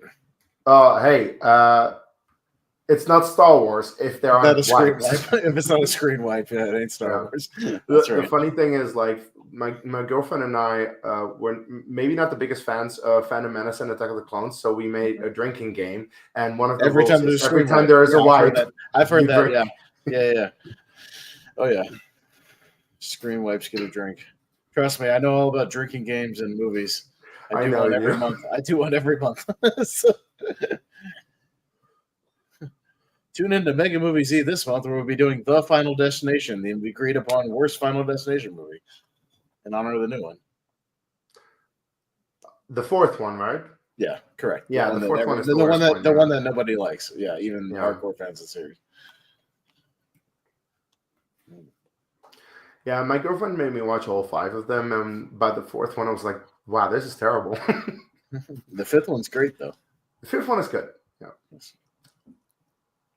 think the 5th one was my favorite. But we haven't So- done we've done Star Wars. Usually we do Star Wars for May. We've done the first one we ever did was we did the holiday special, which we were able to put on screen because we found the commercial one, and then we've done we did the Ewok movie with what's his name, Wilford Brimley. So that one. Diabetes. Yeah. Where he and one of the criteria was every time he bitches about something, which is the entire movie. He complains the entire time. Now, God damn it, get out of my house. What the hell? Y'all eating up all my soup. Go sit outside. Damn it. So this is The best. this is Obi-Wan breaking the fourth wall to explain Ahsoka the plot of Revenge of the Sith thus far. Yes. Gonna catch her up.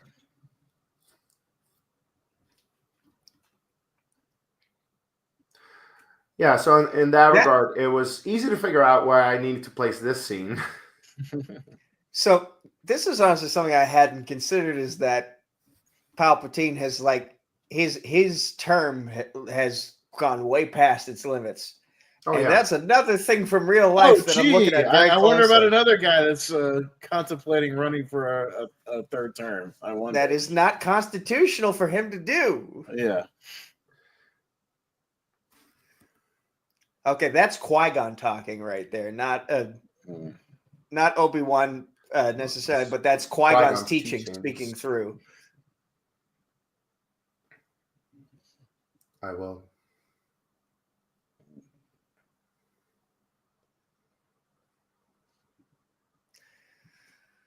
By the way, Austin, just Yeah. so you're very much aware, hmm Obi-Wan and Ahsoka have known way before anything that happens later on in this movie that he and Padme were, Oh, Yeah. okay. All right. Yeah. So it's not like a secret that like nobody knows. It's the most poorly kept secret ever. Even let even him within have the it. context of the movies, of 2 and 3, it's the most poorly kept. Like, how would nobody not notice that? No, like Ahsoka and Obi-Wan figured Dude, this out. workplace relationships are never a secret for very long, Nico. Ever. You know, everybody knows. Word gets around fast.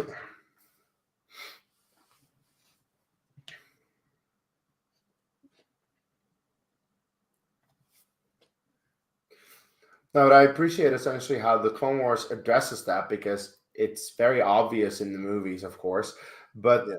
they address it and they're like, yeah, but let's be fair, this happens in real life sometimes, and are you really gonna narc on them? No. No. I don't want my friend to get in trouble, even though he's breaking the rules that I also thought about breaking and decided not to because I'm a good little boy.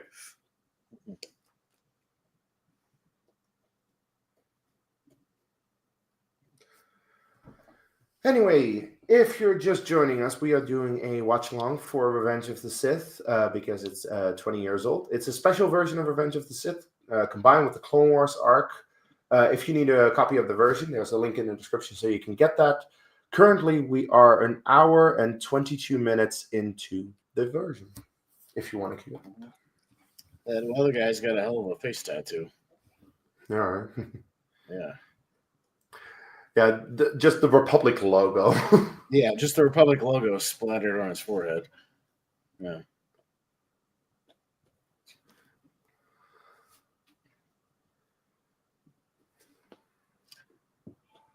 Kudos to Whitwer. He does a good Peter Serafinowicz voice, though. I love how elegant Maul's voice sounds. Contrary to his look. Yeah. Because he's Actually- supposed to be a monster, but he sounds like so well spoken. Yeah. Well, actually, I think Whitworth does a lot with it, because on the one hand, yeah, there is, of course, the elegance of Peter Serafinowicz, but there is also a strong undertone of being just mad. Now, the mind reading thing that Maul's doing, is this before or after Force Awakens when they did it there? This came out after Force Awakens. Okay. All right. So yeah, he's doing what Kylo Ren tried. Right. That's what I was asking. Okay.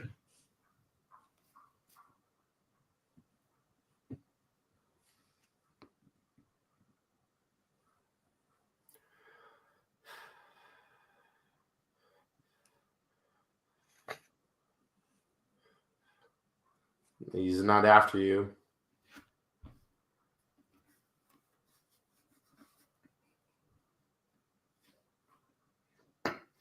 No.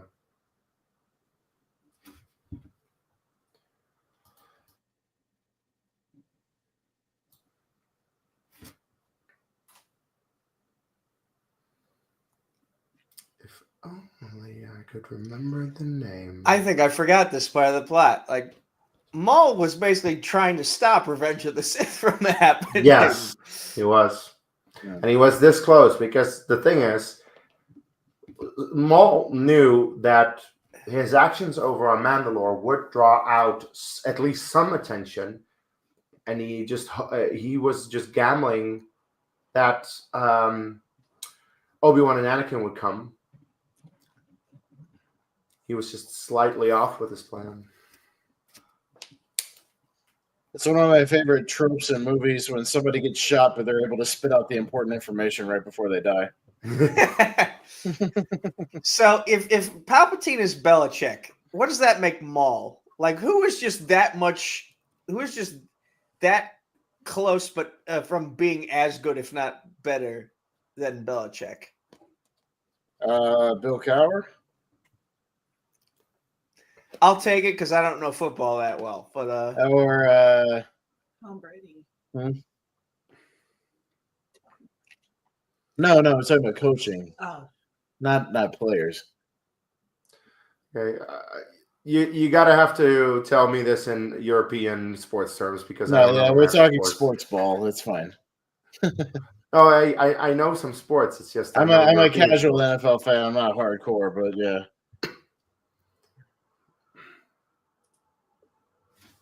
Who's the what's his name? Kansas City homeboy. he's a walrus. Sky Moore is from my hometown, so the Chiefs will always get second. Will always get some love to me as long as he's on that team. But Andy Reid, he's the equivalent. I'm still diehard Steelers at heart. Yeah. Oh, Dryden Voss, the one on the right. From Solo. Oh, I don't think I ever made that connection before.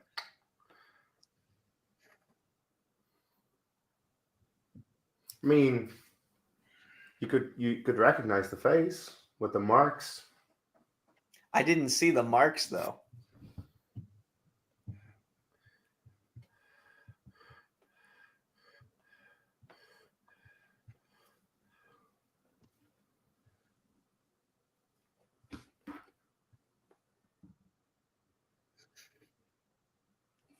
I don't read a lot of the Star Wars extended books, but I've been intrigued by that one Maul Lockdown book. That looked pretty cool. The one where he fought Grievous. He's in the prison and he's doing like underground fighting and shit. Not sure if I know that one. Is that? I don't think that's canon though. Well, I mean, I don't know if it is or not, but it sounded cool. It's like Maul in an underground fight club in prison. Like the Undisputed movies with Scott Adkins, with Darth Maul.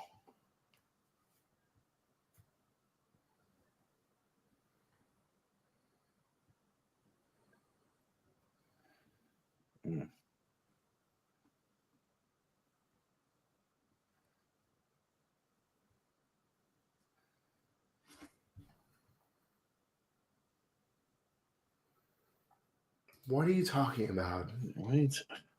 At literally the end of that opening sequence, all he can talk about is his training. Yeah, like all because of your training. All because of your training.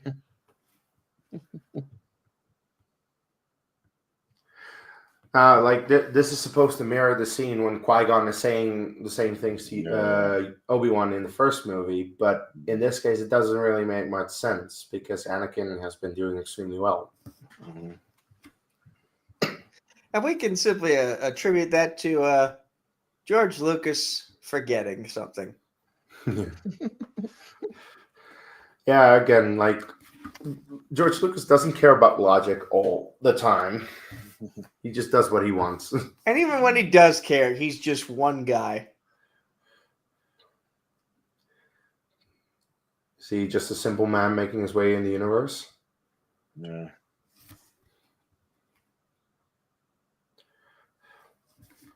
And crickets. Mhm.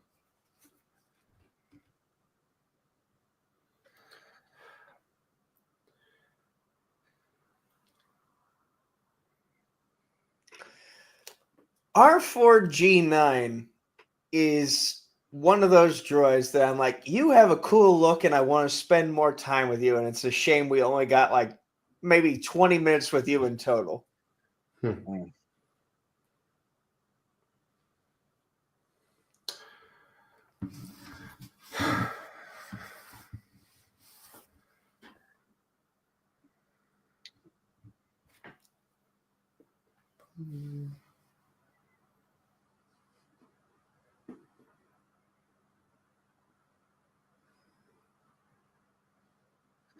I'm getting another doodly doo. Yeah, right. Is this vision happening inside of a kaleidoscope? Okay, that they might have used that to make the effect work.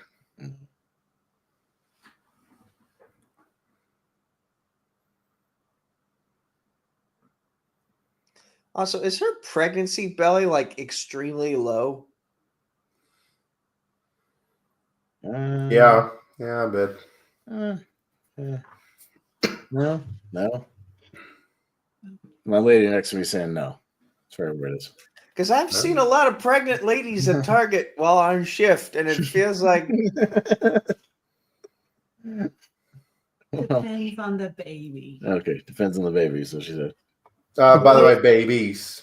Babies, yeah, yeah. yeah. So it's two. So it could be leaning lower, because of the weight. Yeah. By the way, hanging how lower. far along is she at this point? Because it's like she had no pregnancy belly when she told him she was pregnant, and now, but it's also like there can't be like Actually, 9 months happening in this movie.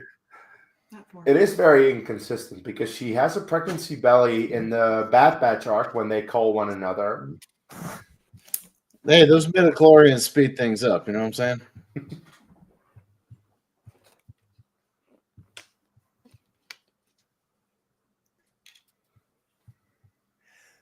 In hindsight, this does kind of look like it's foreshadowing what will happen to Mandalore very, very soon after this movie ends.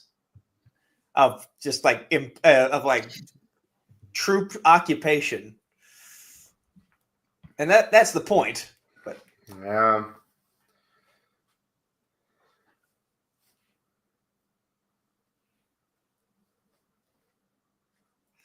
that didn't age well. Uh-oh.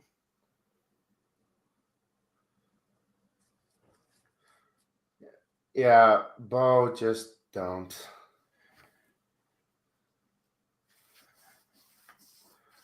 No, but it is a way to treat the killer of her sister, so there's that. I'm saying the pose he was in the chair with like the knee up reminded me of some movie. I just can't remember. Yeah, that pose. I just can't remember what. Also, I don't really understand why he has a need to put his knee up if the entire bottom section is mechanical anyway. Yeah, it's to look cool and powerful. No, it's the I got this, pose. Yeah, right. Where's the dark saber in all this? Because isn't he still in possession of it at this point?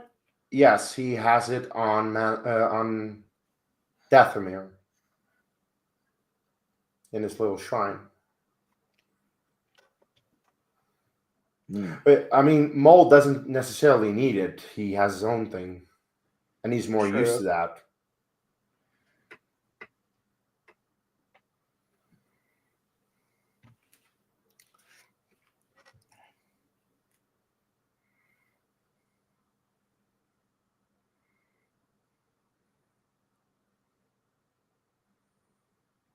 Oh, Wilhelm scream. It's the second one. Oh, okay. The other one was in Revenge of the Sith. Mm-hmm. But it's the second one for the version that we're watching. Mm-hmm.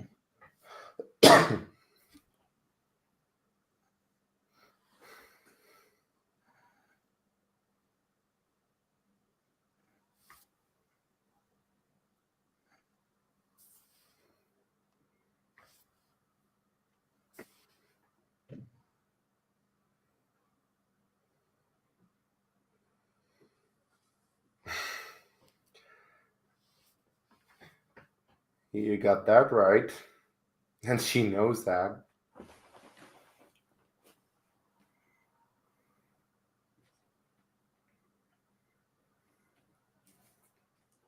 No, she should have said, "You are under arrest."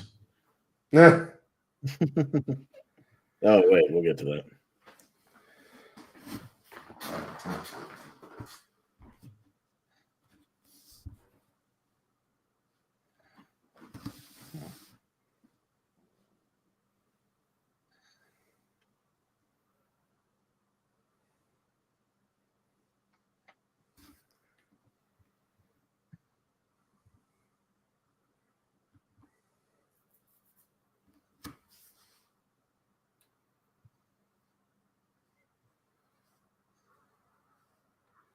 Oh, I that was noticed the typo. yeah, Will with double L instead, or with just one L instead of the two L's. Okay, Yeah. it's a small mistake. It's all right. Maul is always in recruitment mode, isn't he? Yeah. But this reminded me a lot of the moment in The Last Jedi where Kylo reaches out to Rey.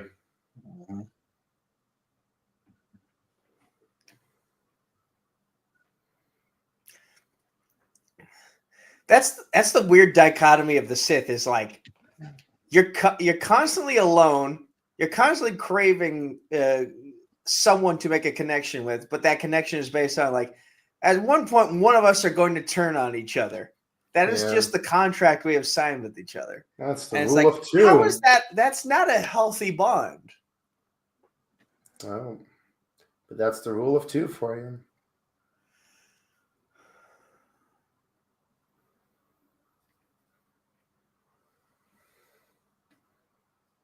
What do you want with Anakin Skywalker?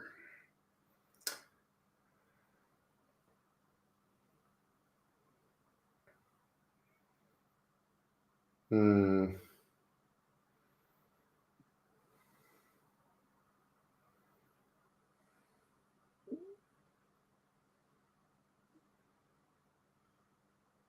No, he's not. Yeah.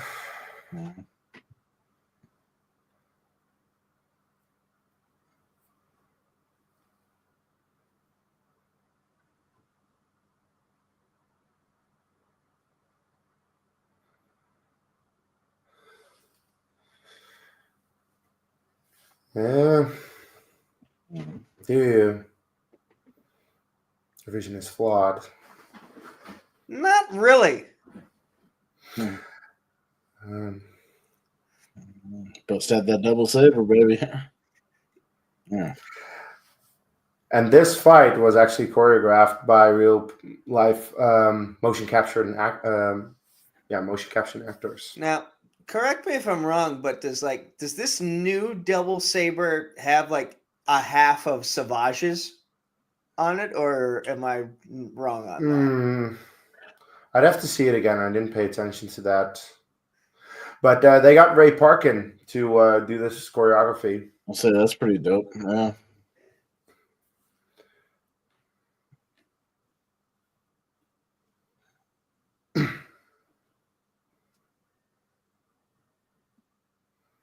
Luckily, Anakin didn't show up.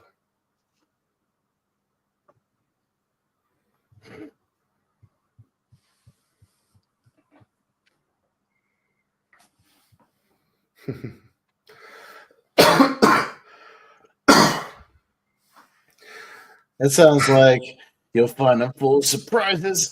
Yeah. Yeah. Yeah. By the way, Nico, you said about Rex having his old helmet back on. And yeah, it is true. At the beginning, he showed that he had a helmet with the colors as well, but then he put his own. But I think it's to make sure that we can recognize him because of the marks on the helmet. Otherwise, you wouldn't know it's him. True. I also think it might be one of those things of like Dave Filoni had to be like, hey, he doesn't have that helmet in Rebels, so we can't give him that helmet here. Yeah.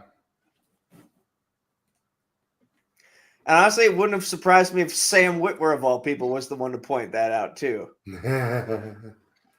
It's fair. He's like, bro, I watch the product. I like what you do.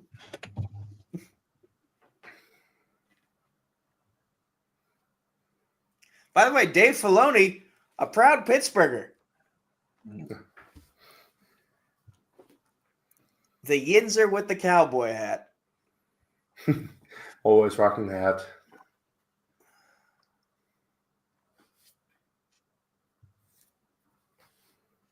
What a dick. Yeah. He's like, screw you guys, I'm going home. Yeah, kind of. Yeah.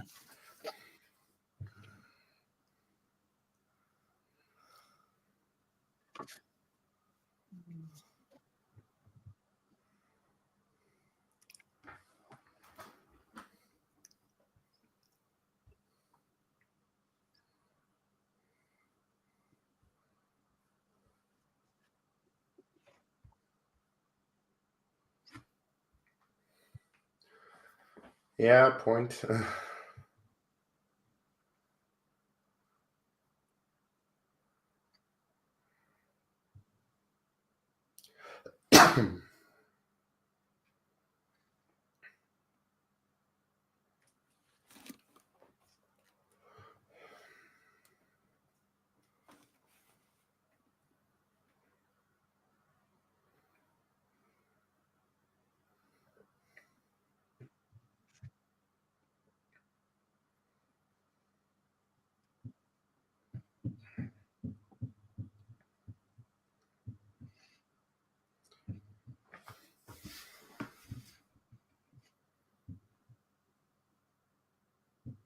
Oh, dear.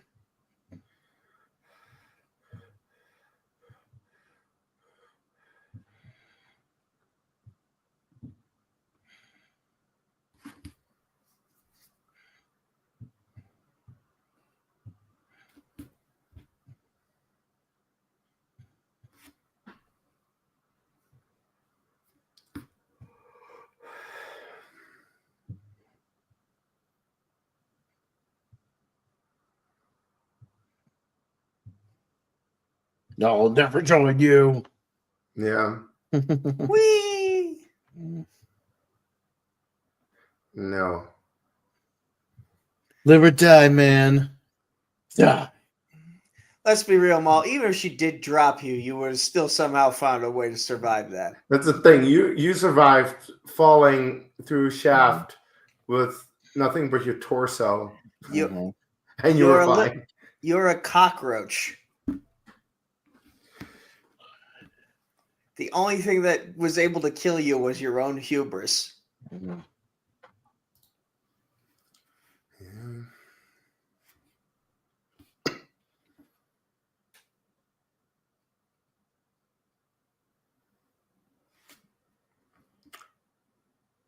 Yeah, I like what you did there. It was going to the credits, and you went straight to like the next scene. Yep. Because that was the end of the second episode. Mm. Anyway, we are, if you're joining us just now, we are, of course, doing a watch along to The Revenge of the Sith supercut that I made, where I edit the version together with the final arc of the Clone Wars. We are currently an hour, 42 minutes, and 35 seconds into this. Hey, Nico, we're almost at the halfway mark. If you don't have a version, then click the link in the description and you can get it yourself and watch it along with us. I'm gonna need my energy beverage for the back half of this movie. I think it's all water for me. It's all water for me. But it helps that I like what's on the screen in front of me. No. I enjoy Revenge of the Sith, so it's fun. So look, it's the Grand Inquisitor. Ha.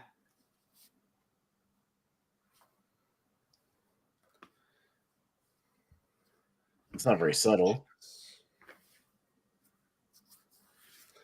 Thousands of battle droids. If you have warriors, now's the time.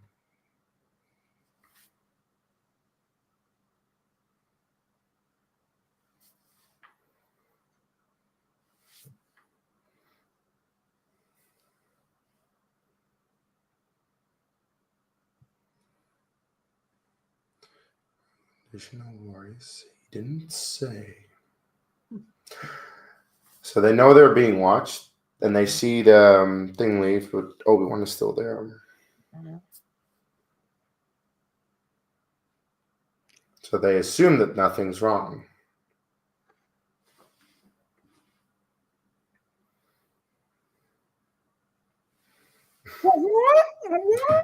Yeah, I'm not a fan of this creature.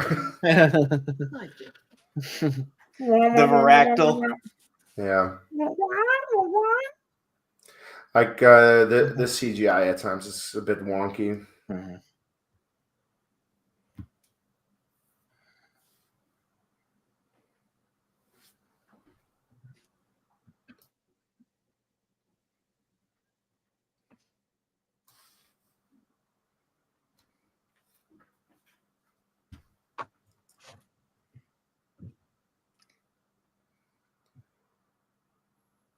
Because it's still making the sound. Like you can hear it coming from a mile away. It's not the stealthiest creature around. No.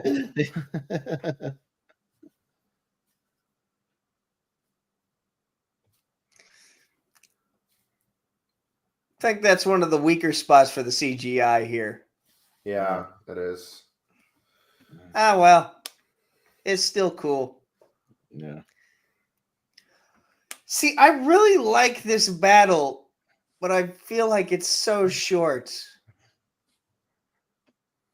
I feel like there's a lot of meat on the bone that you kind of left. Like this battle is all memes. Yeah. Hello there. Yeah. Hello there. General Kenobi.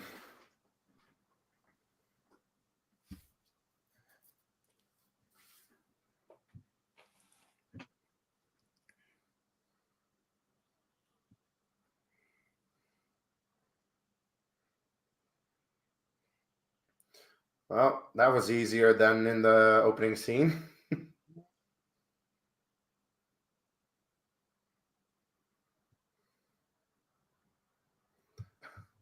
Yeah. This is also a line that doesn't hold up after seeing the Clone Wars.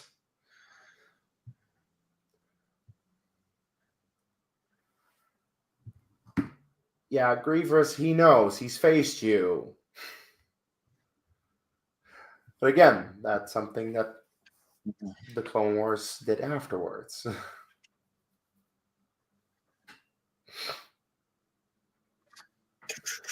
I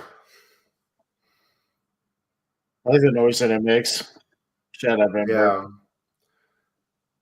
It just doesn't make sense how Grievous is not able to win against one lightsaber. He has 4. He doesn't even use why does he stop?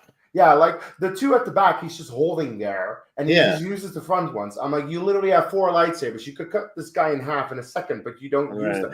Now he's lost one of them. Okay. He's just waving the ones around, and he's just using one to hit him. Like, it makes no sense. Now he's using both.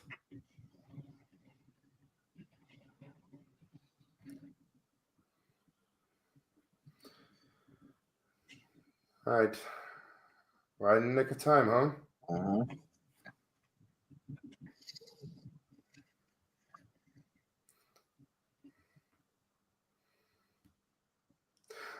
I will say this was an effort to hear what the clones were saying to make sure that I could subtitle it, because I was not sure on some of the things that they were saying. Where'd it go?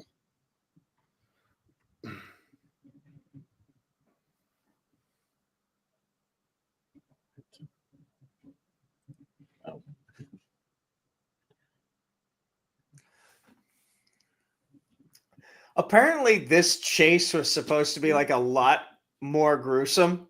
Like he was supposed to run over so many troops with that bike. They were supposed to get like caught in the spokes and like get dragged for, and also there was supposed to be more trampling from the Varactyl, and it was just supposed like it was supposed to be a bloodbath. Well, chase, and they kind of nerfed it. you kind of have to make sure that your movie is not too long, because Revenge of the Sith is already a fairly long movie, clocking in at 2 hours and 20 minutes.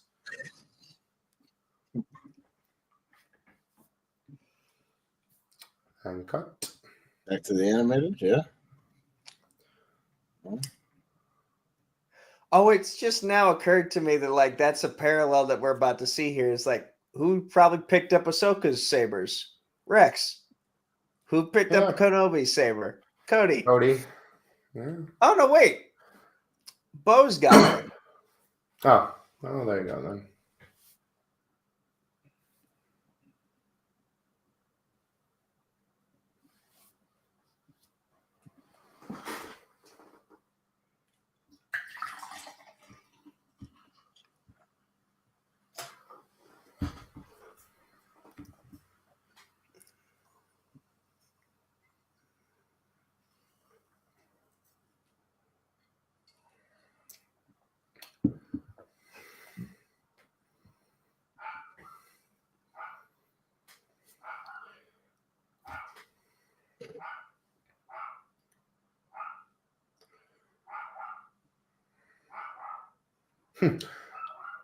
Yeah, well, That won't turn out the way you think it will for at least 20-ish years. yeah, and even after that.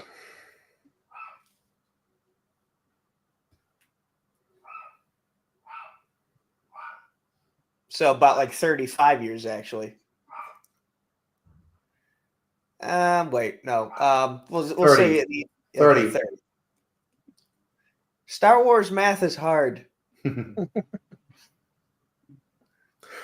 Yeah, this meeting right here is what they were talking about.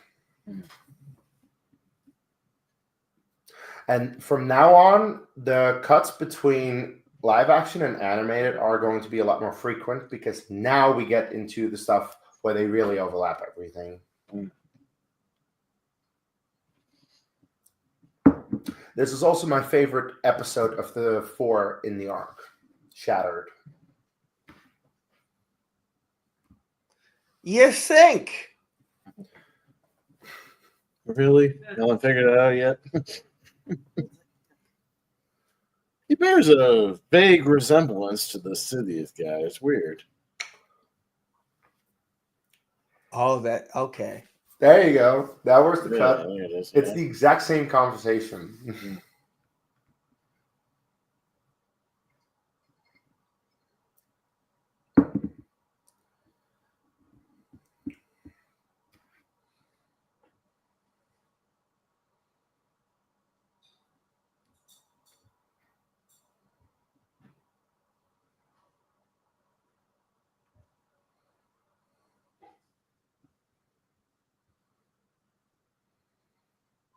No.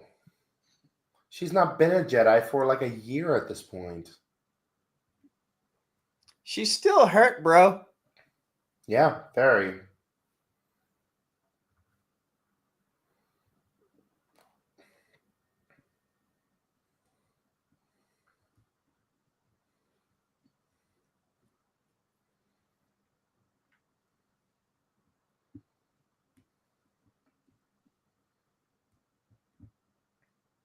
Huh, there's a Final Destination connection. The guy voicing Mace Windu is T.C. Carson. He's Eugene in Final Destination 2. Oh. The guy with the motorcycle.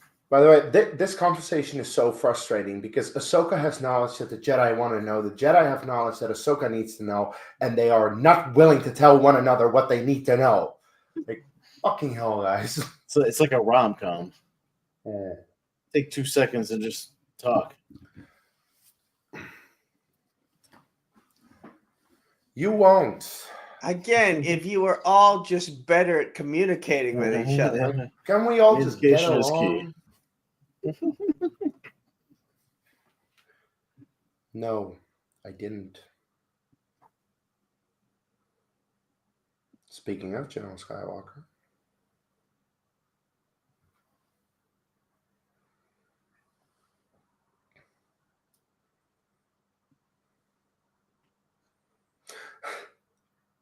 When I was younger, I only understood engaged as a different meaning of the word, and I was like, wait, what? You mean like engage? No, Oh, more so like they've exchanged wedding rings. there's 3 different versions then. No, that was the only meaning that I knew, and then I was like, Yeah. oh, so it has a different meaning. Okay.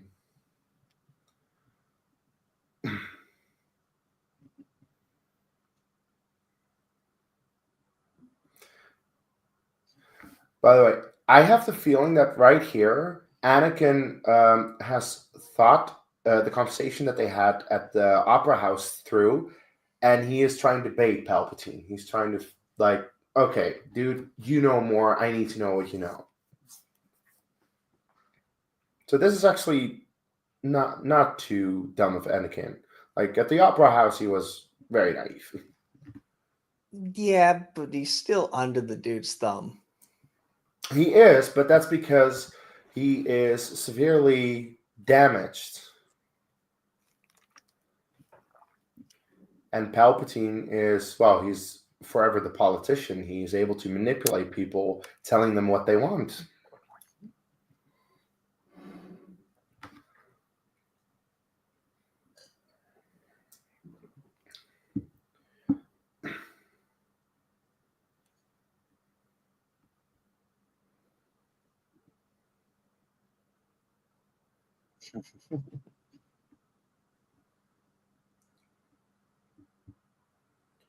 And you won't be able to save your wife from certain death.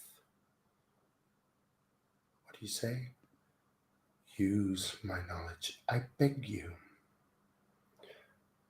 You're the Sith Lord. Yeah, no shit. Don't continue to be a pawn of the Jedi Council.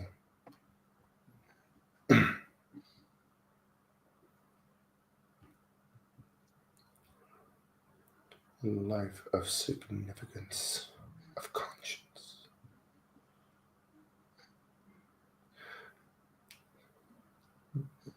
This is the moment that Palpatine gets hard. Like, look at that face. Just look at him. He's just feeding off of it. The vocal delivery is not helping at all. I know, right? He might as well do the Return of the Jedi there where he's like, good. Starts rubbing his nipples. Yeah. But by the way, there is also a brilliant moment in the book Lords of the Sith when Vader and Palpatine are stranded on a planet. And Vader, throughout the book, is thinking about killing Palpatine just because they're together. And he's like, I could just kill him right here, right now. And at one point, Palpatine turns to him and is like, did you think about killing me? Vader's like, yes. Good. Perfect response.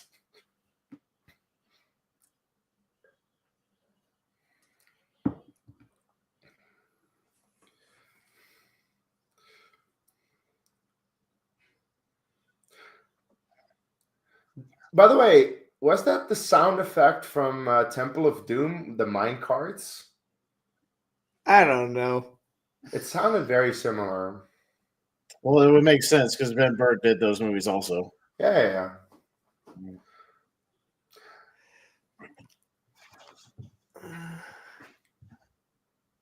know, it just occurred to me, was Obi-Wan trying to use that staff to choke a dude with no arteries in his neck?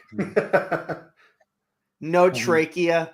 Yeah. Well, that's still the thing that confuses the hell out of me with Grievous. Like, he's mostly robotic, but there are some organs in there, which, by the way, he's going to expose in a moment. And it's like, how does Grievous function?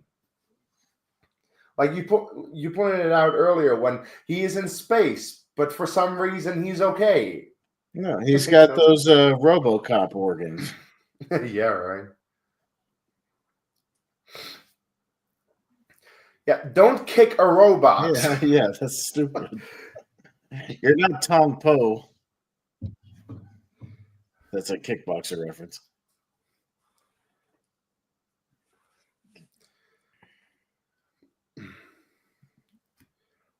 Bye, Grievous. Yeah, you're gonna give him acid reflux.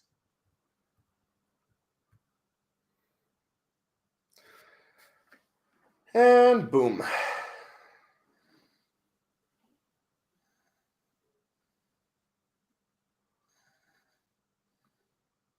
Also, how flammable was the Uncivilized. liquid that was keeping you alive? Sure. What's that stomach acid? Oh, that makes sense, actually. You know, it might be flammable. I don't know. Anyway, if you're just tuning Oh, into this, what's No, I was just gonna say that's just like damn Caesar. Like, oh, he'll get back his power afterwards, right? When the conflict is over, of course he will, right? Yeah, right. Yeah. Anyways, Anyway, if you're just tuning into this watch along, we're doing a special watch along with the 20th anniversary of Revenge of the Sith. This is a special edit that I made with the final arc of the Clone Wars. If you don't have a copy, there's a link in the description where you can get it. We are currently at 4, 3, 2, the 2 hours. 2 hour mark. Hey, we made it to 2 So hours. make sure you get the copy, queue it up, watch along with us, and share your favorite. You're way moments of behind, Revenge. but go ahead. Yeah.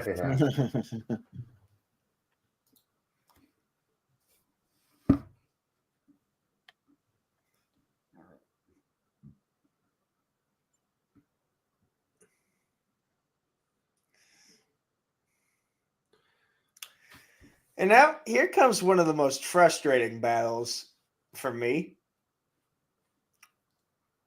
If they're headed immediately to the office now, there's not a cutaway that's about to happen. Oh no, wait, never mind. I was thinking, like, are you gonna Hold that thought? Yeah. By the way, this score is insane. I don't know how Kevin Kiner came up with it. It's so chilling. Yeah. It very much reminds me of Blade Runner.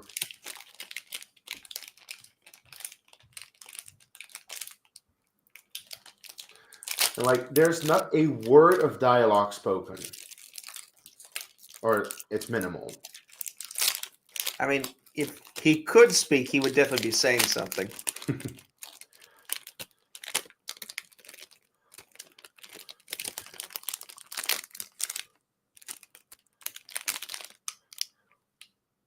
She did. This is the last one.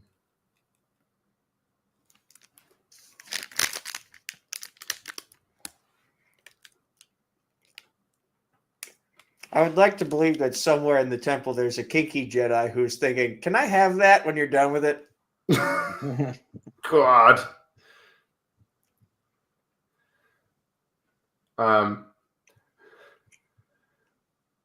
Sexual fetishes are forbidden, Nico. And that's why the order went downhill.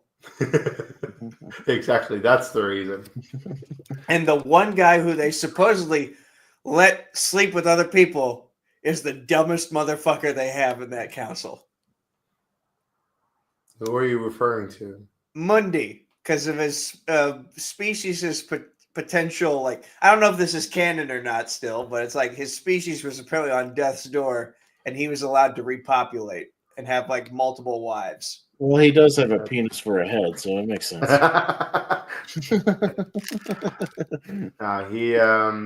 That's not canon.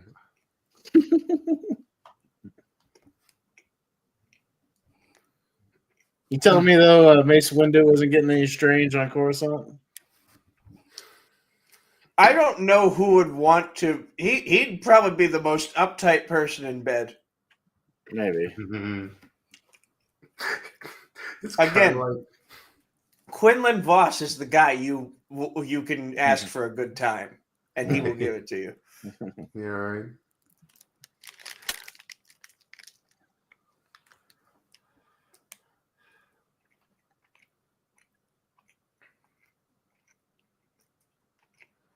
This is exactly like when they brought Mr. Freeze into Arkham Asylum and Batman and Robin.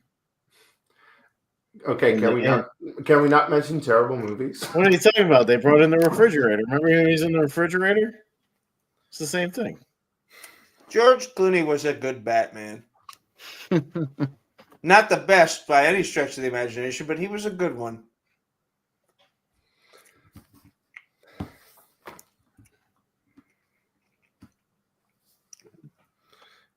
Is there a way to remove Nico from the stream? The amount of love that the troopers have for Ahsoka just warms my heart. Yeah. It's also a great conversation between the two.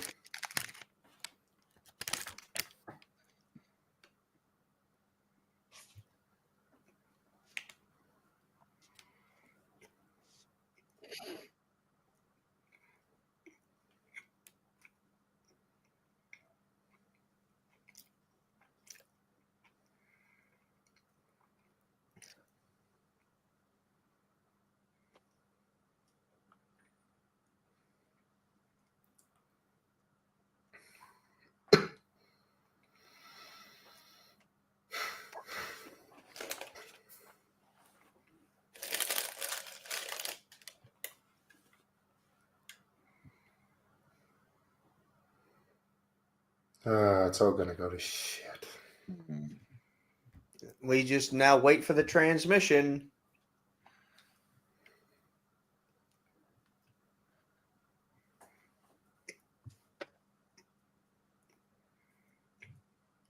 Yeah. I don't think so.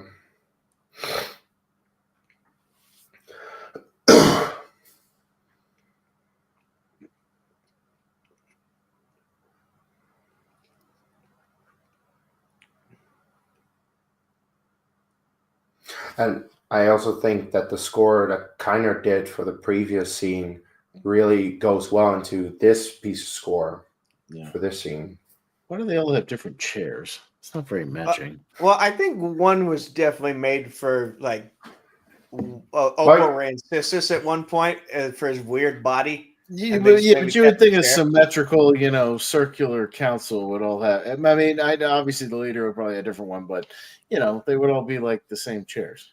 Well, I can only imagine with all of them being different species, alien stuff like that, they have different needs.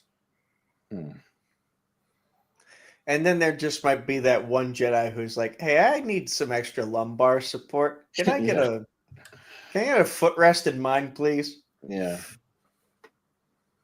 It's like we're already high above everybody else. Why don't we just flaunt it a little extra and get me like one of those nice. You could get like Tempur-Pedics and set it to your own sleep number. You know what I mean? Like set it to your own setting. It's a good shot, though. I like that shot of Anakin coming to the sunset. Yeah, and like even though they're in different places, he's crying because he knows what's about to happen. He's gonna have to make a choice he doesn't want to make. Yeah. And 3PO's just coming in like, "Hey, the toilet's backed up again."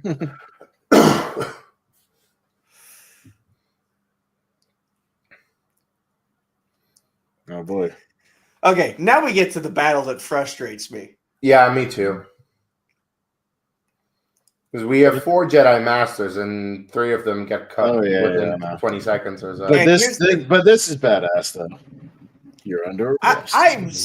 We've seen Kit Fisto in battle. We Yeah. know he's a badass. Yeah. But we've and You said it. in Saesee Tin, at least in the 2003 cartoon, he was one of the coolest Jedi ever. And they watch him as he does the flip in the air and then just take the hit. Yeah, it's pretty bad. Like, where were you looking? He was looking behind, like, what is happening? Yeah. Agent Kohler, he can fuck off. I don't care. Yeah, like, no, but the others, I'm like, you should not have died this easily. This is this one is kind of stupid. Like it ends fun, but the start is kind of stupid.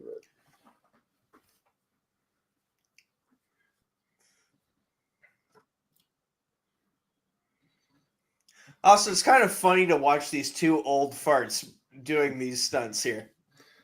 Sam Jackson wasn't that old.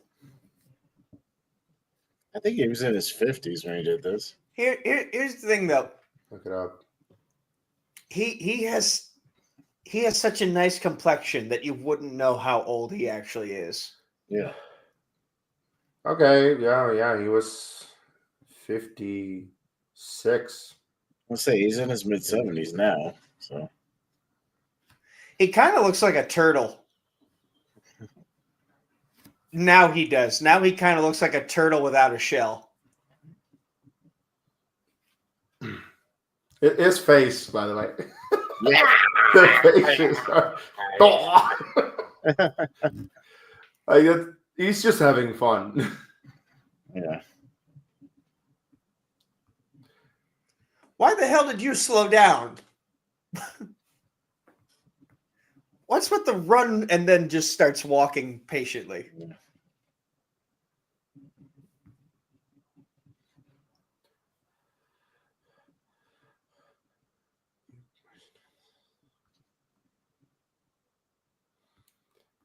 No. Yeah. No. Yeah. No. You will die.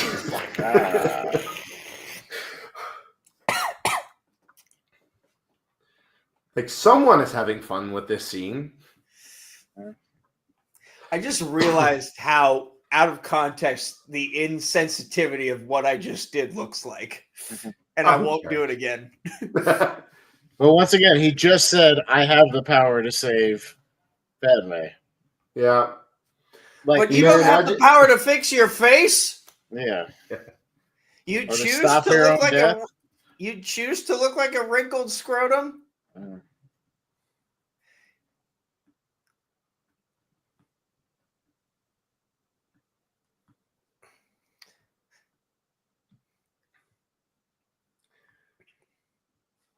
You can't. You must end trial. No, he shouldn't.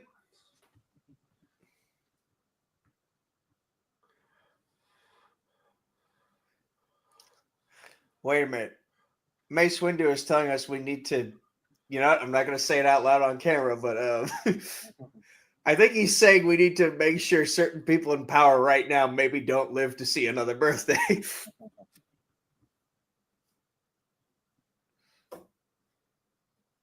Ow, that's a meme too. Yeah.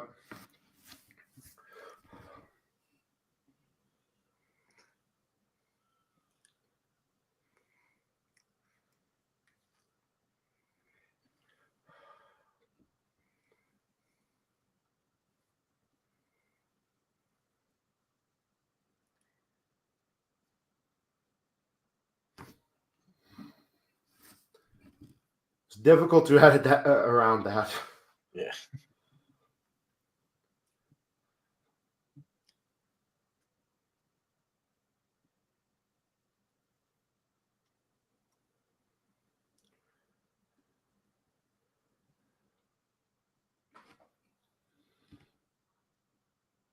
Why? Good. Good. See, and here's the lie. He wasn't strong enough to save his own ass. I know. You leapt in and you saved him. And he's not going to fix his face. But if we work together, see, here's where he should have been like, wait a minute. Kicked his ass right out the educated window. wish. Yeah. I mean, it's at this point that he realizes I'm too in deep now. I've made my bed. I kind of have to lay in it at this point. Yeah.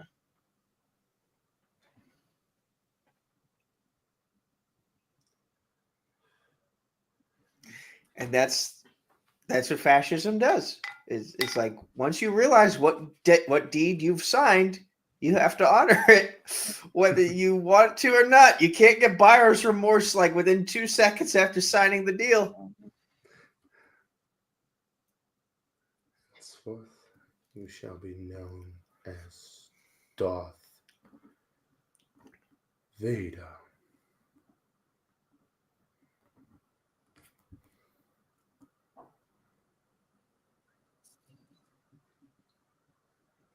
Rise.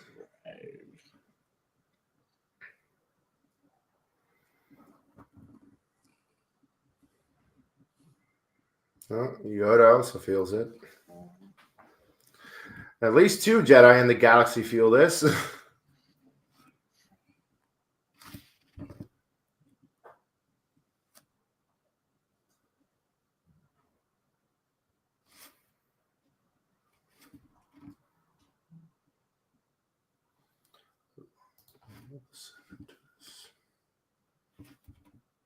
He looks like an inside-out brain. Yeah.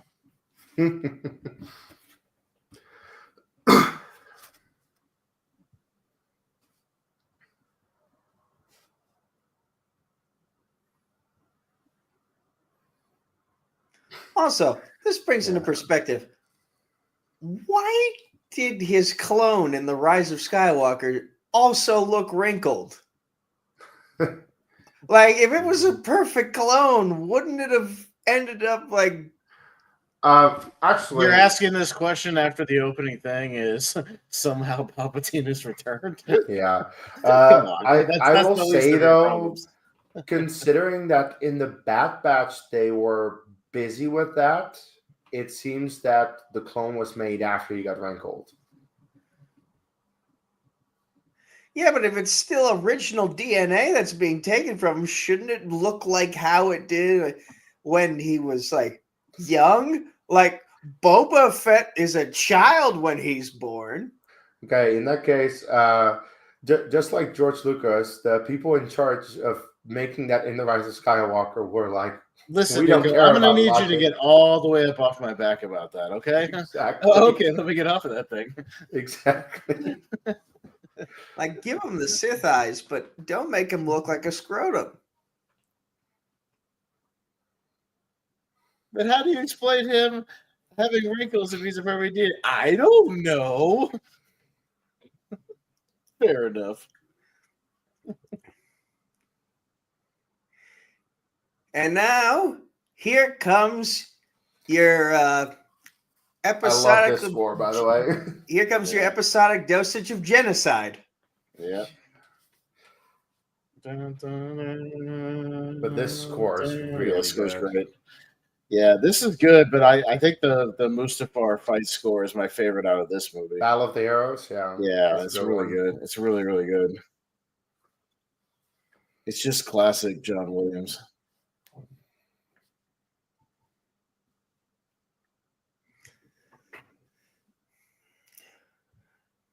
Yeah, and as much as I actually like 2 of the 3 sequel trilogy films, I think you can hear in the score that John Williams is not at the level that he once was. Yeah. And that really comes through in The Rise of Skywalker. I thought the Rise of Skywalker score was awful. Mm-hmm. Does Commander Cody have a bald spot? I mean, I have no room to talk. That wasn't the special effects finest hour either. The way they were No, composed right there. But Yeah. I already pointed out that creature looks awkward as hell. Well, the way that it was staged with the creature and Cody next, it just didn't look like natural. No. Execute Order 66. Blast him. Oh. Also, this score is also insane. Yeah, The Order really 66 good. score. It's Yeah, this so one, good. this Very one, good. this one's rough on the heartstrings. Yeah. Because the thing is, we see all these Jedi die, and initially when you watch the scene, not having seen the Clone Wars, at least I never saw the Clone Wars before I saw this movie because the movie came first. I didn't care about any of the Jedi dying, but I was like, oh my god, the score is just, oh. It's like, who the fuck cares about Ki-Adi-Mundi? I'm glad he's dead.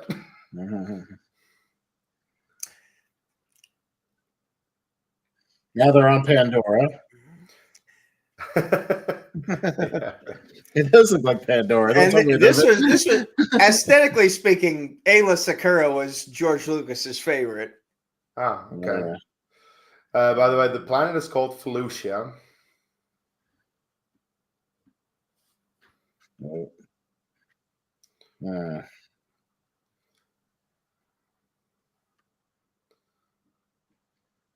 This planet is Caden and Moidia. Order 66. This one hurts because Plo Koon is a really good character.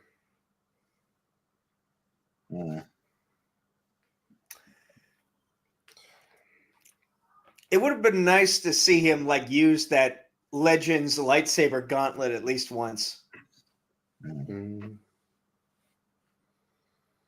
Stas Ali. Stas Ali.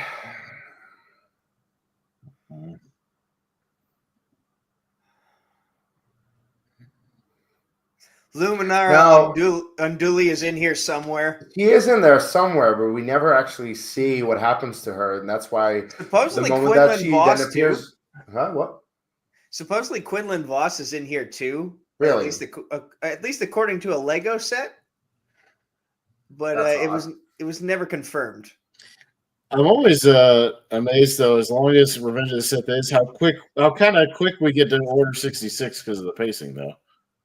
It is a very well paced movie. It's like we always get there. I'm like, oh, wow, we're at the 66 already. Like, damn, okay.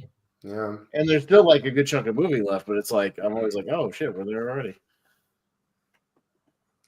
Oh no. I'm about to cry on camera, am I not? Uh-oh.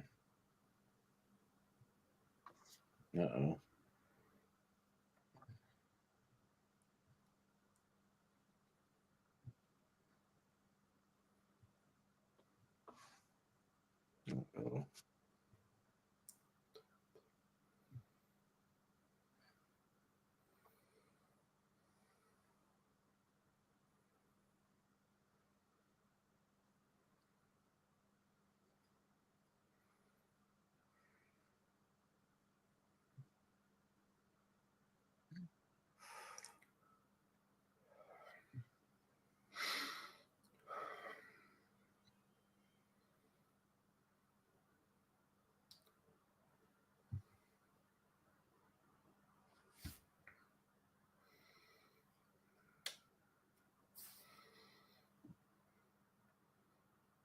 No, you didn't get her.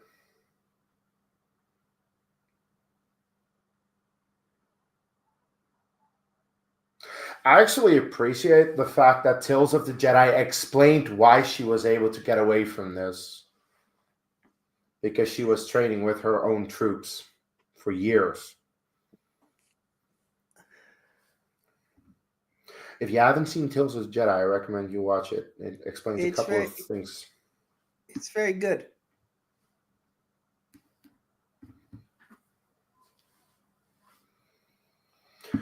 But yeah, this is also a moment where you essentially need to have seen the Clone Wars, because Rex mentions Fives. Fives was the clone who found out about the inhibitor chip that made them do this. What are we going to do? And also, this Die. I just want to point out, this kid looks so much like child Jake Lloyd to some degree that it's almost like Darth Vader is killing Anakin of the past in some way. Huh?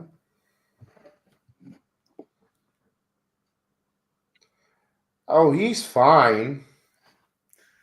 Not so much the thousands of younglings are there. I'm also surprised every time I go back and watch Revenge of the Sith how little screen time Natalie Portman actually has in this movie. Yeah, she's not in the movie a lot. She's not in the movie very much. When you're pregnant, you don't get to do much, which sucks. Right, yeah. Get back in your ship and get out of here, Jimmy Smith. No. You need to be saved by George Lucas's son. Yeah. No, it's not. And so it is. And now we're about to watch George Lucas's son get executed. Mm-hmm. Jet, who, by the way, was the inspiration of the character Dexter Jetster.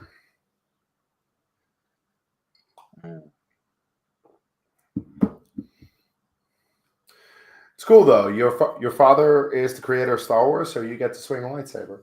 Yeah, and you have a name and a backstory, I'm sure, and you're all canon. No, we don't know anything about it. The coolest thing about George Lucas's family to me is that his daughter Katie was also an MMA fighter for a little bit. Huh?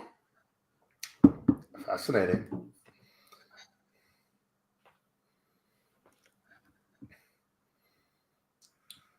All these rubies are dead. Move to the east.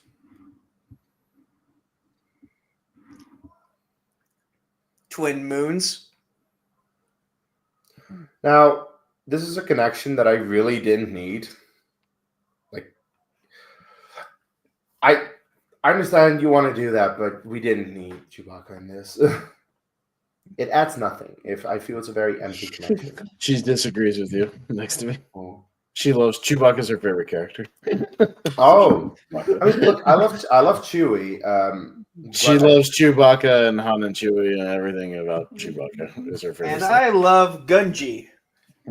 Yeah, you. Oh, yeah, it was like nice. It's made of 3D printed stuff, so there's no blade that goes into it. But this is like my favorite saber.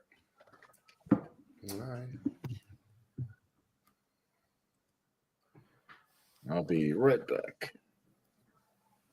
All right.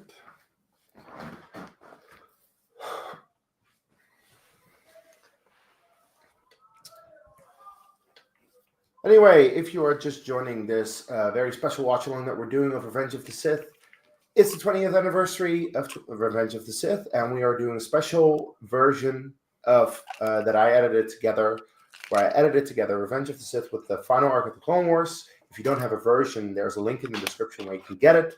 You can queue it up. Right now, we are at 2 hours, 25 minutes, and 30 seconds.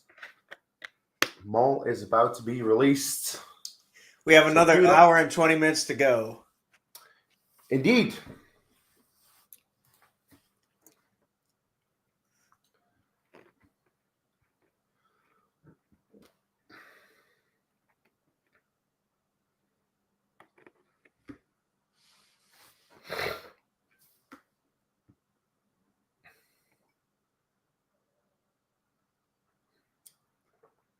Did the audio suddenly dampen?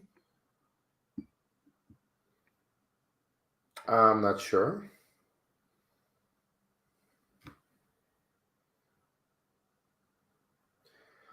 No, it wasn't on my doing.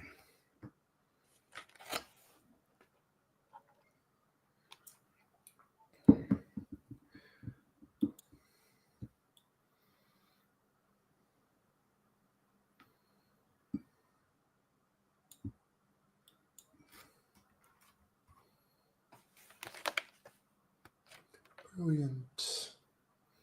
And you would say so. Yeah.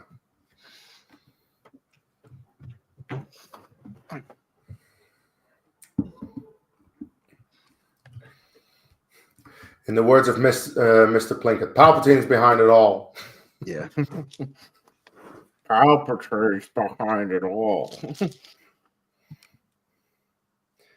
I'm not here to team up with you. That's what you're good at.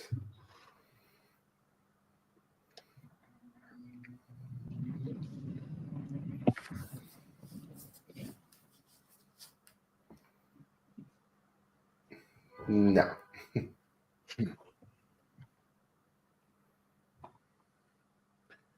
I looked up these episodes on IMDb. They have like 9 8s and 9 9s. It's pretty impressive. Yeah.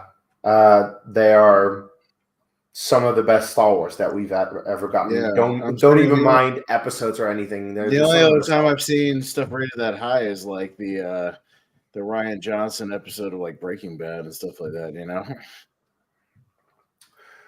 Yeah, I think a couple of episodes of Game of Thrones have this. That is one of my favorite Clone Trooper helmets right there. Oh, the helmet.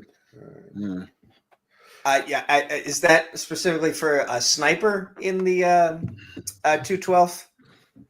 Not necessarily in the 212th. I think it's also like we also see those kind of clones as a sniper class in the Battlefront 2005 game.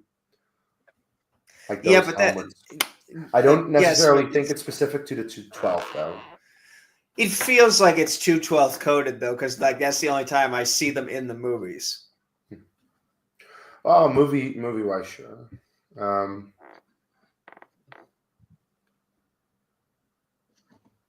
not quite sure, to be honest. But yeah, like if you look at the episode's rating for this, what am I using? I'll just use my phone. Like I think Game of Thrones has a couple of episodes. I need to check. Yeah, I know there was some things like that that are some of those like greatest episodes of television ever or something like that. Let's see. So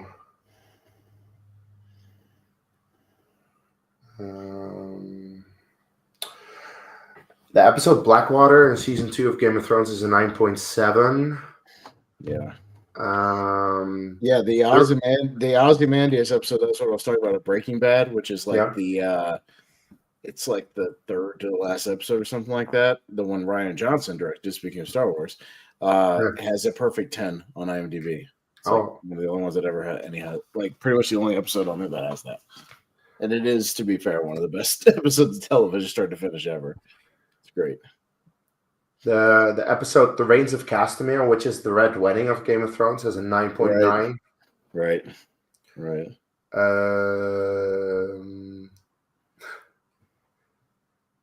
9.7s. I'm looking for the episode Hard Home has a 9.8. Mm-hmm. Let's see. Oh yeah, the final 2 episodes of season 6, Battle of the Bastards and The Winds of Winter, 9.9. Mm-hmm. I think that's where it ends, though. So Yeah, great ratings for Game of Thrones. A couple of season 4 episodes of Mr. Robot. Some Better Call Saul episodes. Some Avatar: The Last Airbender episodes. Yeah. Oh yeah, the Sozin's Comment episodes have very good ratings. Right. I found a thing that has them all in order, essentially, but yeah. So I think, Twilight of the Apprentice Part 2 from Star Wars Rebels has a 9.8. It just occurred to me, C-3PO doesn't really get much to do in this one either. No. This is the one where he is actually for the only time ever in Star Wars gold and shiny for the entirety of the movie. And not broken up into a million pieces. Exactly, because that's what he usually does.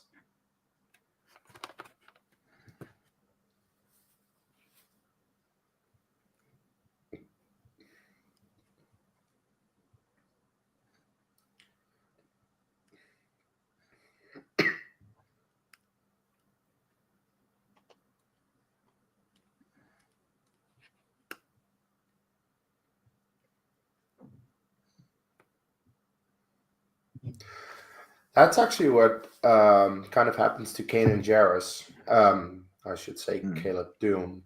Caleb gets out of what's the planet's name? Kalar.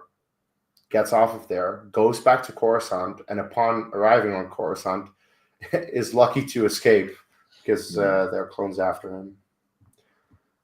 At least that's in the comic. Comic is slightly different from what the Bad Batch decided to show us.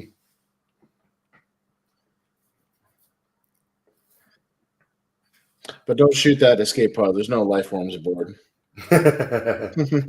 Oh, there will be life forms in this one. I'm just here to make references to the original trilogy. Yeah. They're talking about detention levels. I said maybe they should shut down all the garbage smashers. That'll help. Yeah. By the way, yesterday I found a YouTube channel who is making a minifigure scale Tantive 4 out of Lego.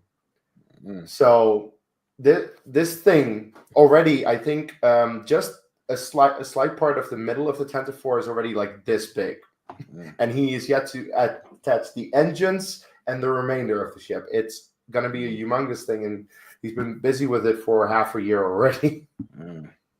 Some of the Lego projects that people come up with are insane. Yeah. Oh yeah, this is also what I very much like. The only The only things that Ahsoka can trust on board are droids. Mm.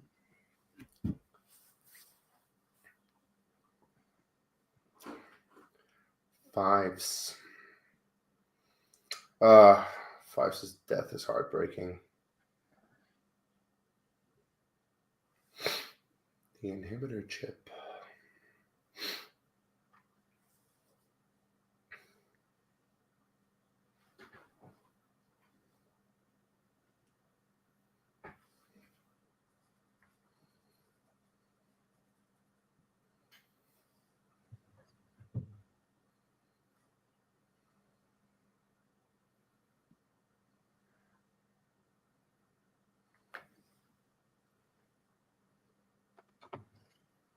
That sound effect they just use is the one where in Return of the Jedi where Mon Mothma was going over the plan. When the thing's like circling with the Endor moon.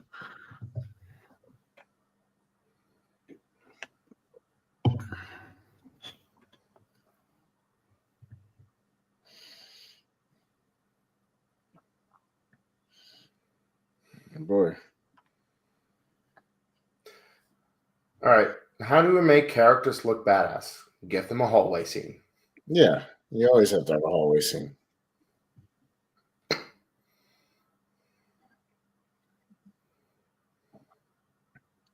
He's just decapitated them with the panel. Yeah.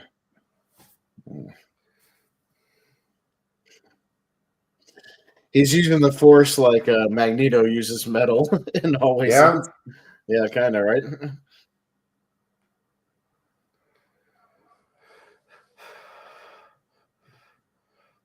Close the blast doors. Yeah. Open the blast doors. Open the blast doors. Oh, boy. oh no. Hello. Then he lost his arm.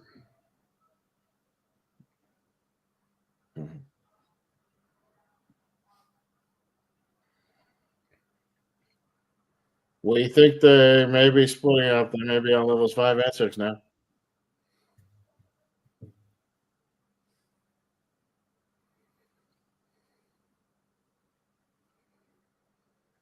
Hey, those blast doors close way faster than the original trilogy.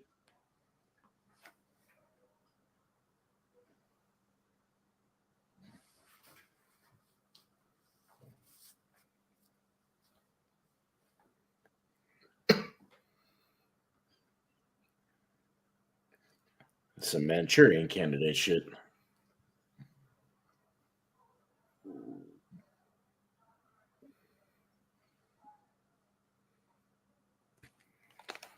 Okay, Shotgun Ahsoka, right if he now. has a blaster pointed at you, you might want to do something about that.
Oh, we're about to get a Rogue One reference. Oh, are we? How so? I'm one with the Force, and the Force is with me. Oh. Ah. Mm.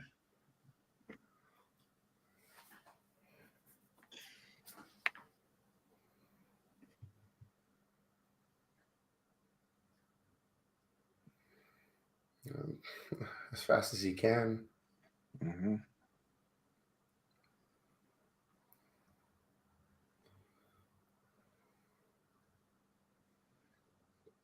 They're using like a ratchet set. What's going on? What is that? It's a ratchet noise. Mm.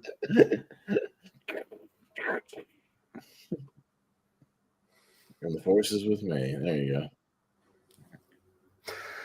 By the way, the funny thing was I was at Celebration 2 years ago at a special Clone Wars voice actors panel, and at one point they needed to say lines that a certain character said in Star Wars and try to do a good impression. So they gave Ashley Eckstein, "I'm one with the Force and the Force is with me," and she was like, "Hey, that's my character's line," and the people were like, "Well, we're referring to Chirrut," but she's like, "But it's my line," because she literally says it here. I would just do anything Palpatine from Return of the Jedi. You want this? My favorite line from Star Wars anything is, "Want some soup?" What? Episode 4 of The Mandalorian. Oh, okay. That's your favorite line. That's the one you're going for. Because I like food. What can I say? And Grogu's just seeing mommy and daddy fighting and just comes in with this bowl of broth and just starts slurping. And so then all they can say is, "Want some soup?" Like that. It's good comedy. It's good comedy. See, I'm a sarcastic ass, so I like when Palpatine in Return of the Jedi says, "I'm afraid the shields will be quite operational when your friends arrive." It's the best. It's the best. It's the best. I'm afraid. Oh, I also like how Family Guy makes fun of it, and his head just goes all the way down. Yeah, I know. I gotta show you those things tomorrow. You gotta watch that Family Guy stuff. It's really funny. I love it. And they're quick. They're like 40 minutes a pop. It's easy. Actually, 2 and 3 are an hour, Yeah. that's not the version you're gonna get on Disney Plus. Well, no, I've got the box set, the DVDs. So, yeah, that's what I'm gonna pop in. And I've got a bootleg DVD with all the Robot Chicken Star Wars stuff on it. Nice. Yeah. Now. Boom. Okay, Ahsoka, putting your blasters to stun will stun them, but I don't think that, the people who were behind your fourth blast of the door really survived. Yeah. Oh, that was a mistake in the subtitles. Instead of find, it said fins. That's all right. I appreciate the effort, sir. It just occurred to me, where is Maul in all of this right now? He's just wreaking havoc somewhere. Who cares? He's doing cool hallway shit. Oh yeah, Maul probably takes the shuttle.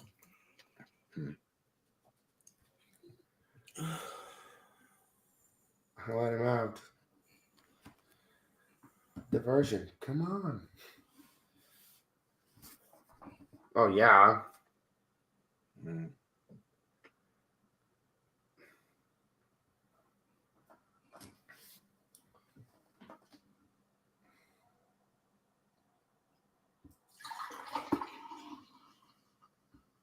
More hallway stuff.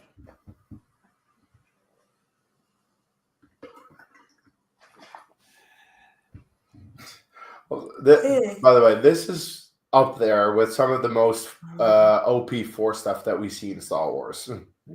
What Maul is about to do. Oh, yeah. God damn, where are the railings?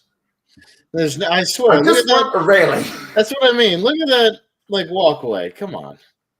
It's the same with the Force Awakens with Kylo and Han Solo. Like, there's no. If any crew members of the ship catch vertigo, they're going overboard. Right. But yeah, this is pretty OP. Yeah.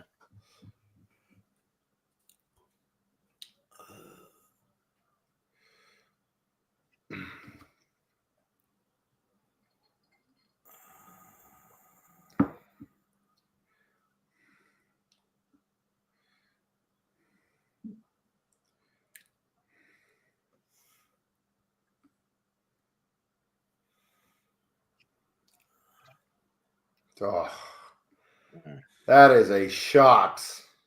Yeah.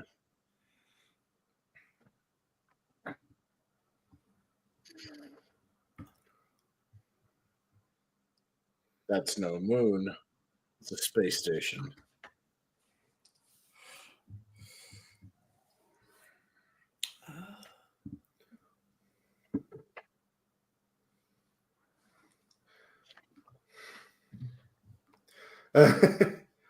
I mean, they are your troops, Rex.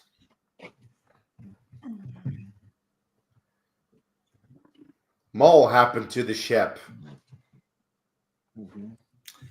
And we are on Mustafar. Yeah. Mustafar, yay.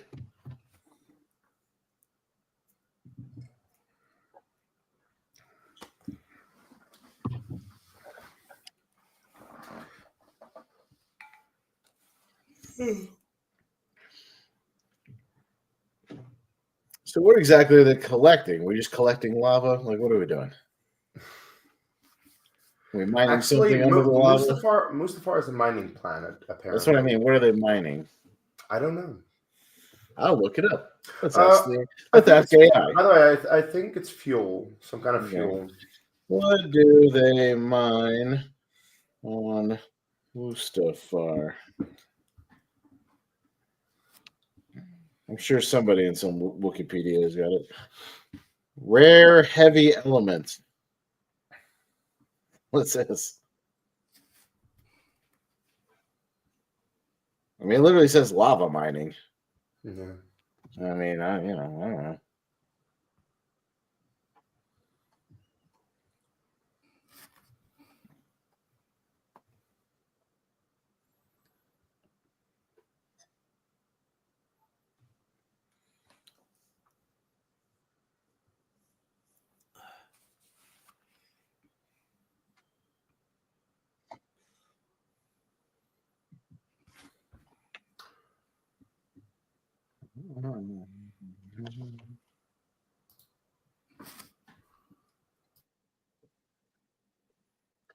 Hope they have good air conditioning. That's all I gotta say.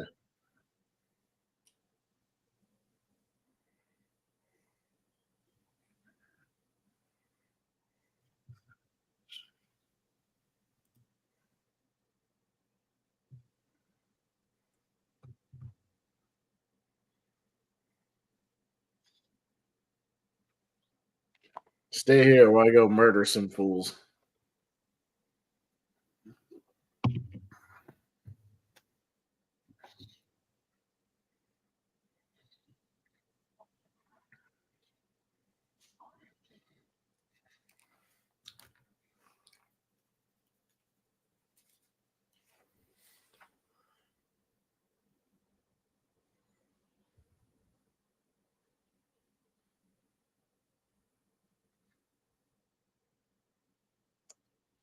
What a shame.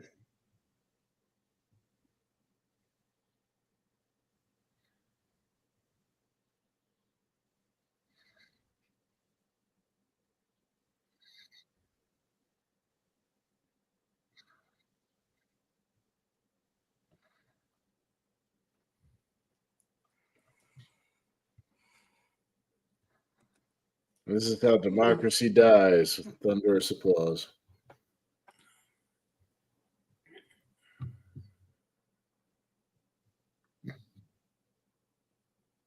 Wow, it almost sounds like a certain political somebody who wants to jail all of his enemies. Hey, Nico? Salvador. You know? And Here's punish anybody who speaks out against him in the press. Here's what I'll at least say. I'm at least glad Palpatine sounds coherent. Right. Because he takes his time. Yeah, he enunciates. At least, when it comes out of another person's mouth, it just sounds like someone who's really trying to impress a fellow kindergartner and is making up the biggest bullshit story possible without any evidence to back it up whatsoever. Just nothing but ad-libbing and gaslighting. Yes. And people somehow think that sounds intelligent, but really it's just like No, How do you think this guy is smart? it's your ability to bullshit is not equivalent to your ability to speak the truth. He's not even a good bullshitter anymore. Like, Well, I mean, he used to be a decent one, but like not anymore. It's not even trying anymore. I always love that shot of when he's No. like just does that little he turns twirl around. and then Yeah, little behind the turnaround. Oh, the behind behind the the back. back. Yeah, blocking the behind the back. Yeah, that whole sequence is well shot. Mm-hmm.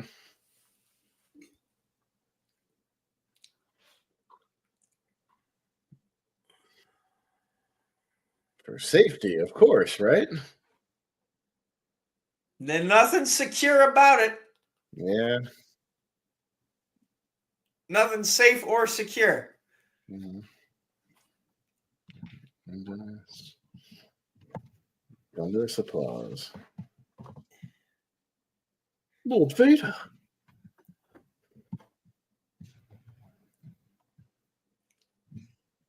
Oh, shut up. And there's an analogy of some kind to be made to real life based on that moment right there, but I'm not entirely sure what it is. I guess you know what? It's the immigrant who voted for him, thinking they would be one of No, the that's first ones to it's get it's protected. the guy who gets deported by accident. Yeah. Yeah. No, not even them. It's like they thought they would be immune to the deportations because they voted Yeah. for him. No, that's what I mean. Like there was a lady who was at one of his rallies. You can look at the before and after, and somebody put Curb Your Enthusiasm music on it, and then her like brother or something got like deported right after that, and she was like, "This isn't what I voted for." People are fucking dumb.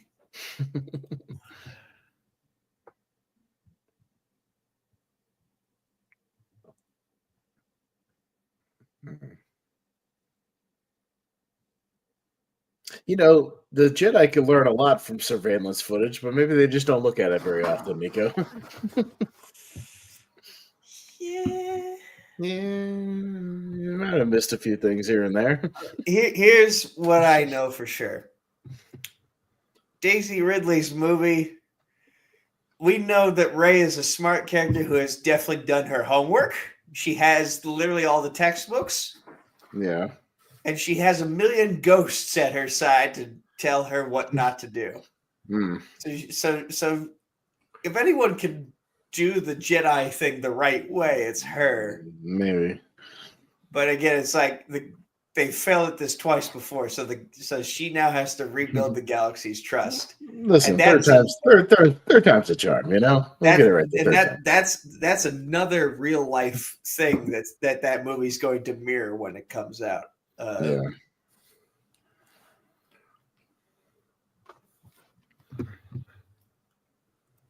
Sorry, Case. We talked politics while you were off camera. Sorry. Sue us. Well, it was, to be fair, Case, it was the scene where Liberty was dying with thunderous applause. So, you know. Oh, right. That one, yeah. You know. Yeah. That's a great line, by the way. No, it's a good line. It's a really well-written line. Like, say what you know about Lucas, but he has some charmers every now and then. Yeah. It's a really good line. And this is not the best line. Yeah. Obi-Wan's reaction to seeing what Anakin did is just not great. Well, he must have known about the Tusken Raiders. So he's probably like, in his mind, he's probably thinking, fuck, not again. Why do you not? He confessed to murdering children to you several movies ago. He did that, yeah. He said he like killed even the kids, the Tusken Raiders. Like he told you all about that. Why would you not believe that he was capable of this? The women and the children too. Yeah.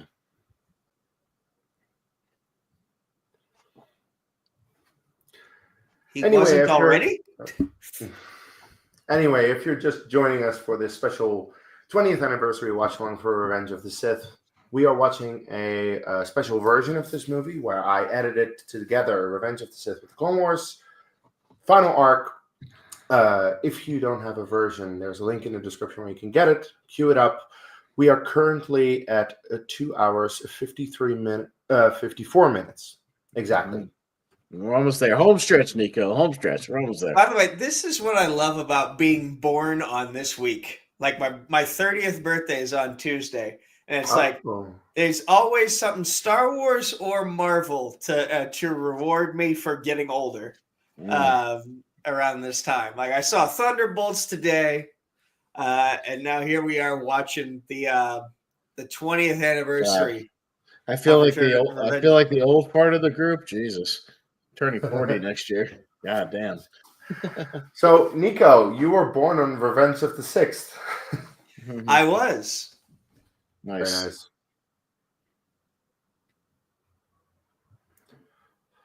Although they acknowledge Revenge of the Fifth way more. Yeah, it's Revenge of the Fifth. They got to come up with something else for 6. Both work as far as I'm concerned. To be fair, I consider the entire month of May Star Wars month because it essentially began. It always begins with Lego putting their Lego sets that are going to release May the 4th from Star Wars. The pre-sale starts on May 1st. Throughout the month, of course, you have all the anniversaries of the movies because the movies were always released in the month of May before The Force Awakens. So, yeah, as far as I'm concerned, this is Star Wars month. And I watch a lot of the content. Mm-hmm. Like, we're also getting Tales of the Underworld. We're still getting episodes of Andor. And my God, Andor has been great. Oh, it is insane how good that show is. I have a theory that the less the Force is involved, the more beloved the Disney product has been. And it seems to track. Like, Andor is one of the best things going right now. Rogue One and Solo are beloved, whereas, like, the sequels... No, Solo is not.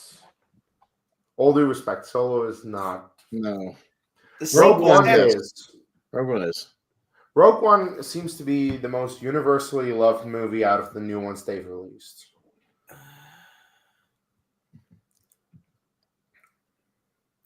So maybe it's just that period then. Maybe it's just anything Tony Gilroy has. Maybe that's the thing. It's Tony Gilroy. I feel like he has a very good grasp on how to make a show. That's a good shot.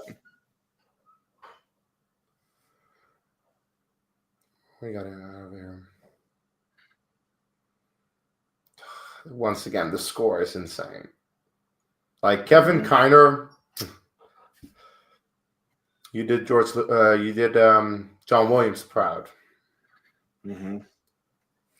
This is kind of like the Star Wars equivalent of the Deadpool "Oh Holy Shit Balls" music. Oh holy shit balls! Oh holy shit balls! Shit balls! There's a shuttle. And there are all of the troops. Like, fucking all of them.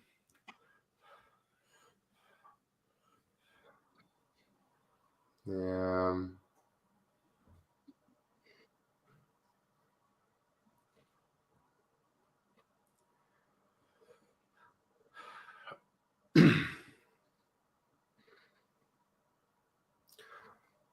They will. Mm-hmm.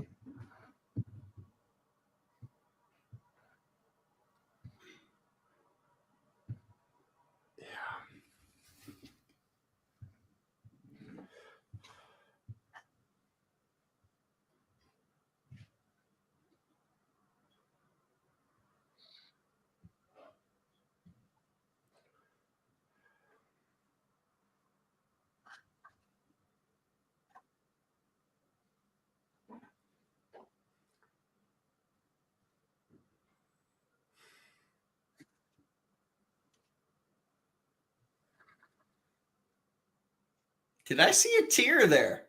Yeah. Yeah, there's one there. And I like how the animation makes it subtle. Mm-hmm.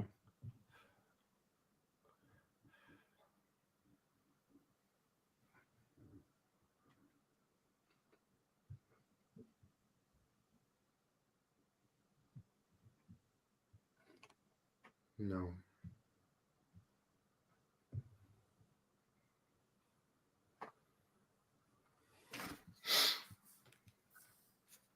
You need a diversion. Again. Well, if only they had a guy who could like pull down an entire ship. Are you making a Star Killer reference here? Oh, right, that's shit. Essentially, which technically, if he were a real character at this point, he'd be Ahsoka's brother in the Force by way of them having the same master. I kind of think that is why we have Ahsoka in canon, to mirror that Anakin had a Padawan, but then in canon.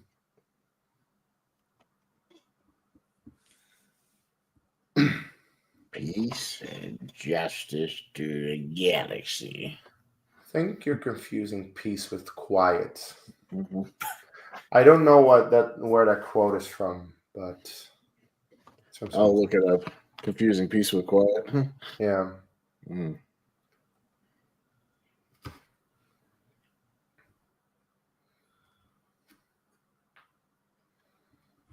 That's Age of Ultron. Oh yeah, it is. Yeah.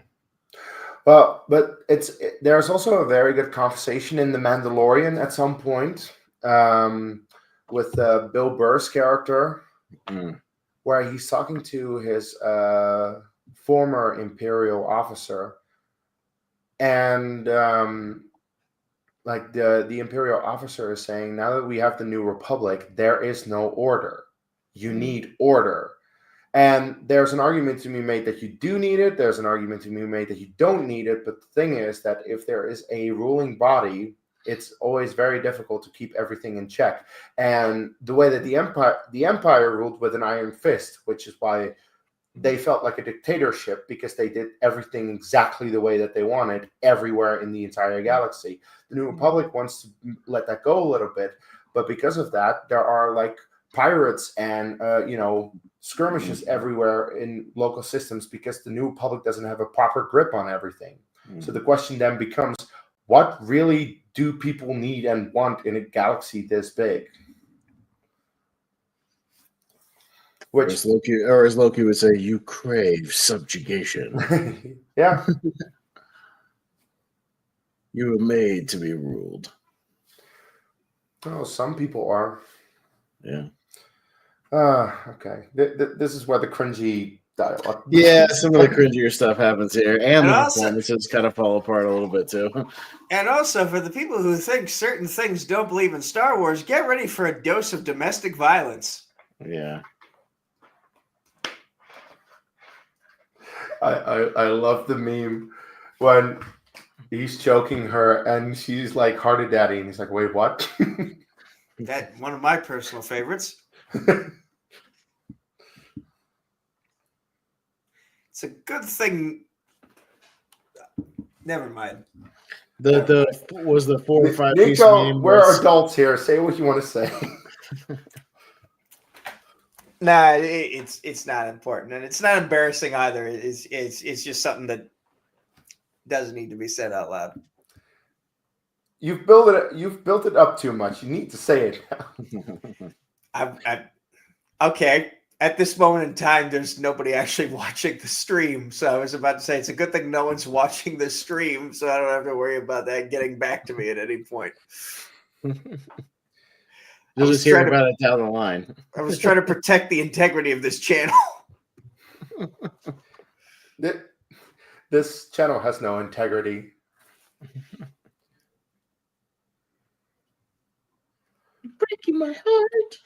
Now, what I want to know is, does he think that she's cheating on him with Obi-Wan in this moment? Or is he just being a man-child here? Oh, there's your domestic violence. Yeah.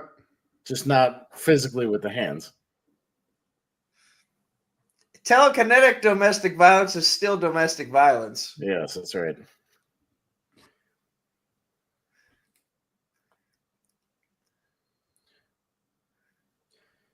You have done that yourself.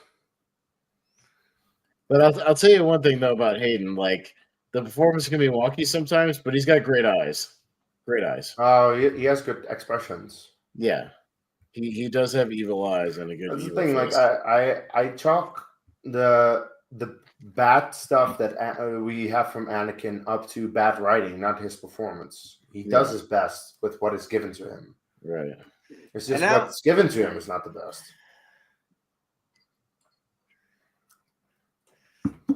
And now here comes one of the best battles in all of Star Wars. Oh, yeah. And the addition, the fact that you added in the Ahsoka Maul fight, like that just brings the lightsaber choreography up a notch in this whole thing. To democracy.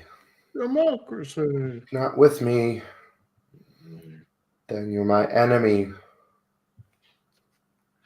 Sith, All of a sudden, Fozzie's song "Enemy" starts playing in the background. Do it must. You will try. Yeah. Yeah, and the score kicks so much ass. Of course, so good. So fucking good.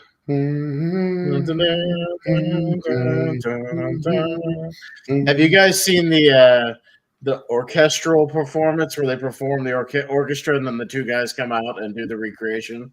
I have not. Oh seen yeah, it. yeah, I have. That's really dude. Cool. It's awesome. Look that up. Just look up live.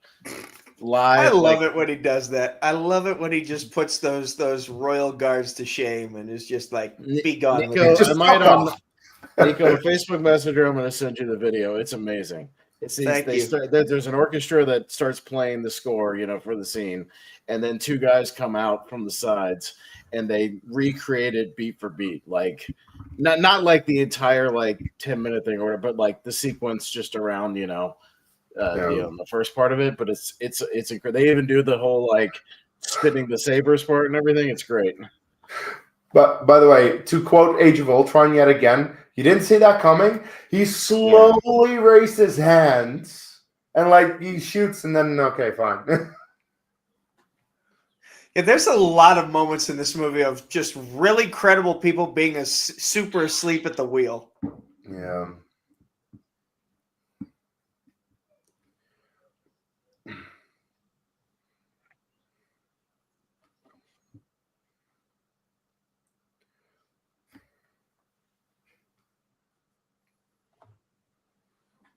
I have waited a long time for this moment.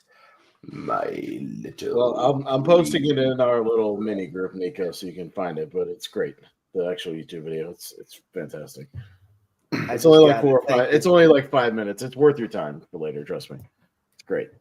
Yeah, I think Case has seen it. Yeah, I've seen it. It's fantastic.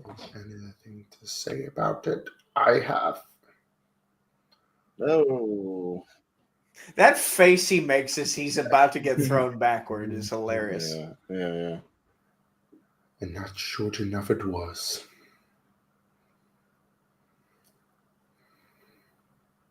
If so powerful you are, why leave?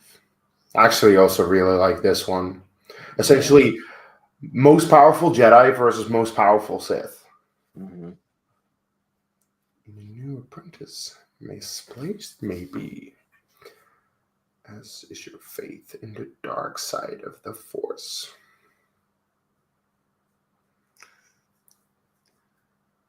Sidious has the strangest fight poses, Yeah.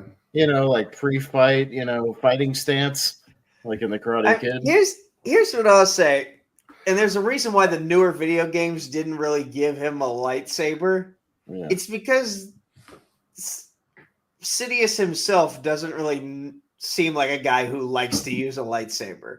He seems more like a guy who likes to get his hands dirty by way of just lightning you to death. Hey, that- Nico. He did the Rikishi lariat cell. Did you notice that? I wasn't paying attention. I kind of missed it. So when there's a spot right there where Obi-Wan essentially clotheslines Anakin and he does the Rikishi inside out cell. You know what I'm talking about? I do. Yeah. He does that. Go back and watch it sometime. But about your point of Sidious not wanting to use a lightsaber, I think that's why at one point this fight stops using lightsabers and Sidious just starts throwing shit at him. Yeah. He's better at throwing stuff and using lightning. This is the most ridiculous move in the entire fight. Oh yeah, those spinning. I know how you feel about this, but I still love it. It's awesome though. It's great. Oh, this is Oh, great. this is cool. This is cool. I love this shit. I appreciate that they did this. Like a forced push off. Mm-hmm. Also, massive credit to the actors. Both Hayden and Ewan practiced for months to do this because a lot of other actors would use stunt doubles, but no, they actually did this. Yeah. I like the shot when they're going through the hallway in a minute. Just the way it's like the camera follows them. It's like a transitional thing. That was a nice front kick. And we're back to the episode 1 music. Yeah, this is Duel of the Fates. Yeah, that's what I mean. I And love the also, throwback to Duel of this the is Fates. probably my favorite use of Duel of the Fates. All due respect to the duel in the first movie. Honestly, I'm not a big fan of Maul versus Obi-Wan and Qui-Gon. I like this fight a lot more, and I think the music fits very well.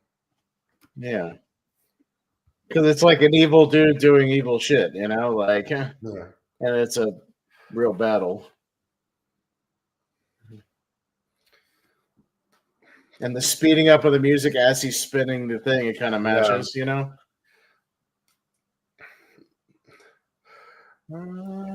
Yeah, and then Sidious lands, he's looking, Yoda pulls out his lightsaber once again. Sidious is like, none of that. Nope. No. Yoda's just going to use his own force to... And then we never see that saber again until Luke Skywalker tries to give it to Grogu like several years later. But also, this is a nice parallel with Anakin and Obi-Wan. Like, they use force push, and these two also got very close, pushing each other.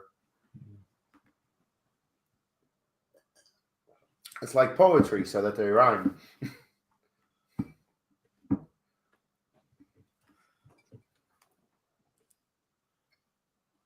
And cut to animated in a moment.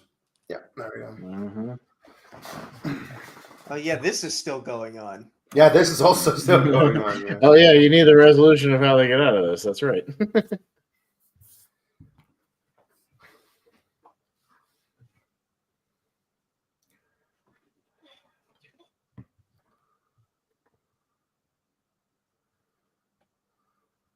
Why do you just call? Oh, Rex got promoted to commander when they split the squad in two, I guess. Yeah, Rex got a promotion to commander. Yeah.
I didn't like. That's the thing. It's Captain Rex, not Commander. Now. Whee! Whoa. So wait, she's pushing all these guys off. They didn't die? I don't know what's down there. I mean, she dropped those Okay, platforms. I'm assuming, it's a fairly long drop, to be fair. Yeah, that's what I mean. Oh. If they're not dead, they're paralyzed pretty good. I thought she didn't want to hurt anybody.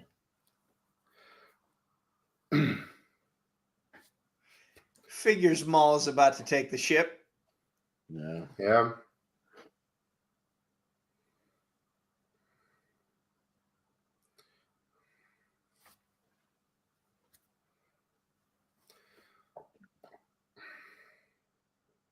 See, look at that. Look. You see all the troops down there? Oh yeah. By the way, they're all gonna get up. Oh, are they? Oh, Yeah, come they on. are. He fell on another clone. Dude, that's a hell of a fall. What are you talking about? That's like It's quite a fall, yeah. that's like 100-foot drop. Come on, at least. Tell me there ain't at least some broken legs there.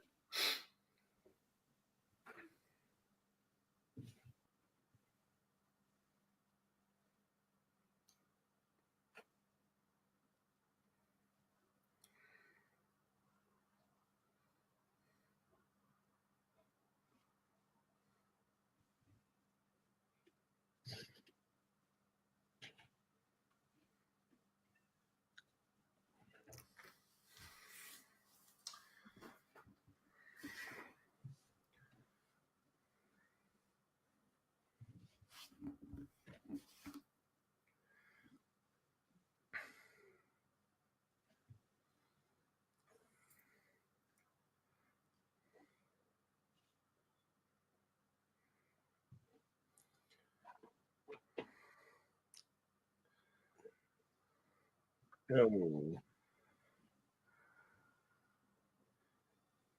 Yeah, I know, Ahsoka. Uh-oh. Oh.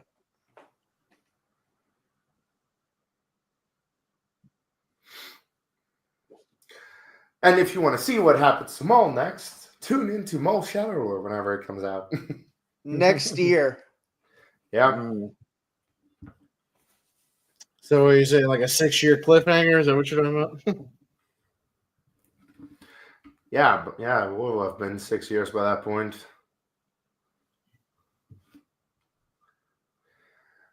To be fair, we know that he creates this criminal empire, Crimson Dawn, which we see in Solo.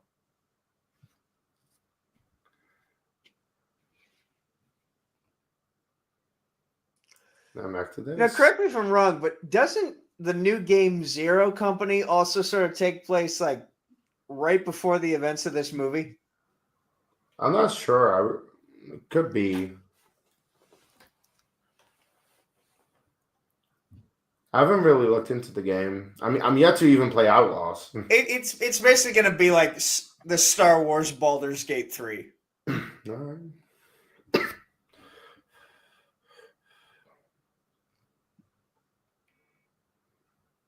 They used the Indiana Jones punch sound effect there. Oh, yeah. So that was the poster shot. Mm-hmm.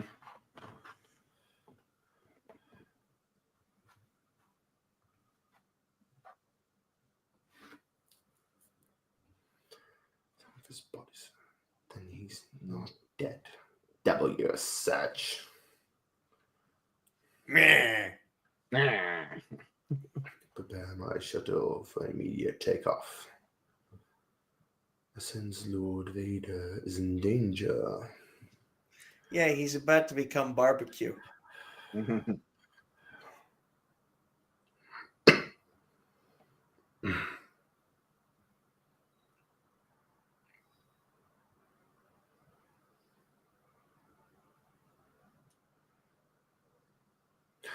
I will say, as much as I actually like this fight, it does go on a bit too long.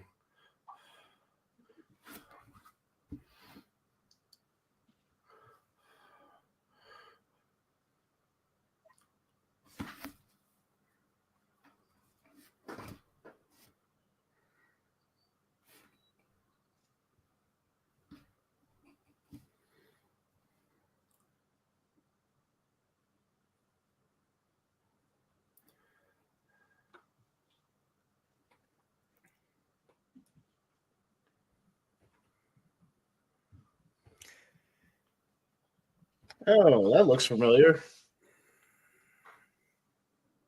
What does? Just the shot of it, opening the thing and then hopping into the ship like Empire. Huh.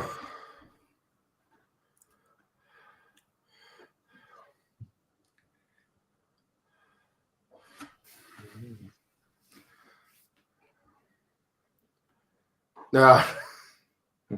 Yet. Nah, damn. He's just like, God damn it.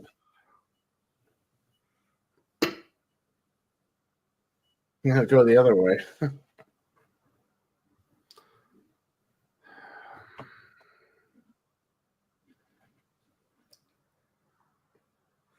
Oh, there was no need for that. Come No. on. They had their hands up. Well, they don't have hands, but He put Chopper something does, up. by the way.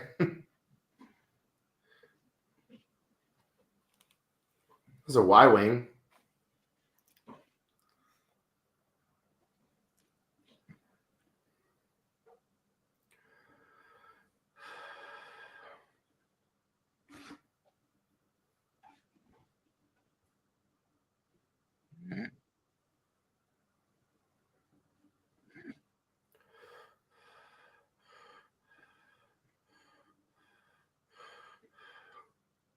Oh.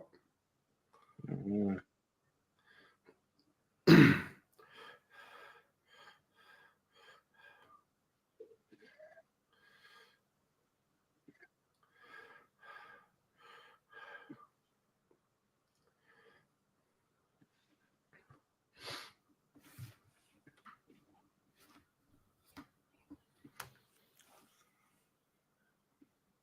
Mm. God.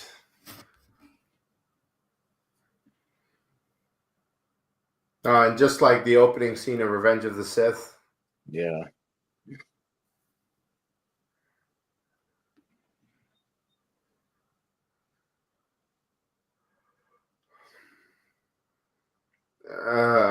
Oh, no. She overshot her target.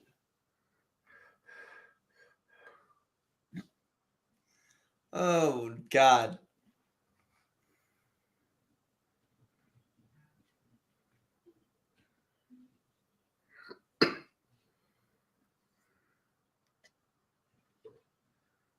There she is. No.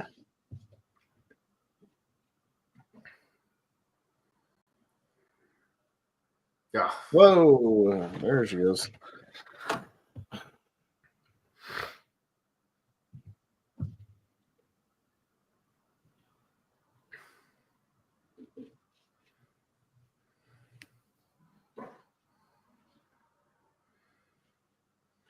I mean, it's good to see a Y-wing again, I guess. What? It's a Y-wing, right? Oh yeah, Yeah. you have no idea that they found Y-wings in this. Oh, yeah. See what you're missing. I know, right? Haven't seen one of those since Rogue One.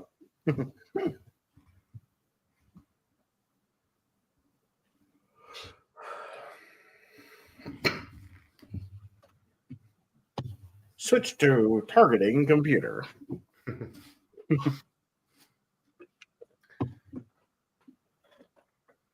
Computer's locked. Getting a signal. Yeah, I think so. Keep your eyes out for those fighters. I love that one of those guys just has like a Texas accent for no reason. Meanwhile, back on the planet of lava. Yeah. By the way, I was watching something the other day about the fact that Anakin and Obi-Wan both have a blue lightsaber because Anakin at this point could have bled his kyber crystal to red. But the blue makes it stand out, so you recognize him. Because I think a red lightsaber would probably be like blending into the environment. Essentially, the Luke Skywalker in the Tatooine sky sort of deal. Like that's why green lightsabers exist, because George didn't want a blue lightsaber in front of a blue background. See, yeah, I agree with you, Case. About this point of the fight is where you're ready for it to just get to the conclusion. when they're just Yeah. like riding around on like the Like, little we're mining still droids and going stuff. with this. Yeah, like we're still going. Like you're ready for them to just kind of get to the point. Like we're hopping around from like droid to droid, and yeah.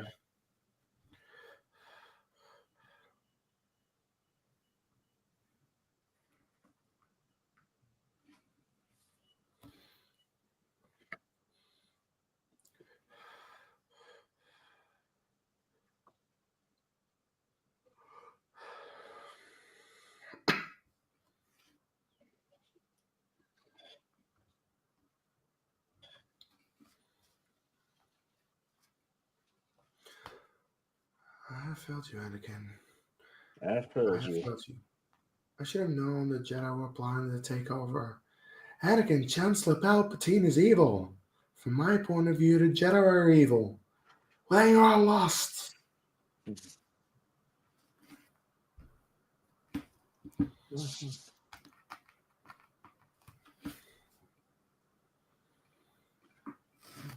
is the end for you, my master.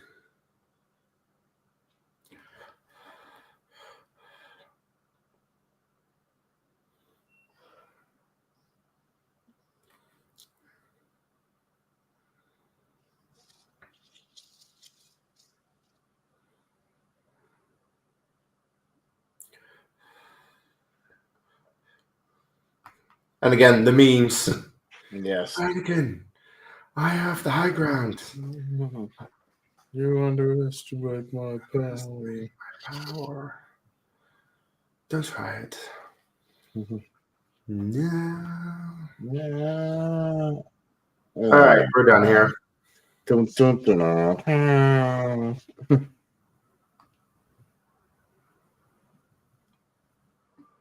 Ah, shit, he tried it.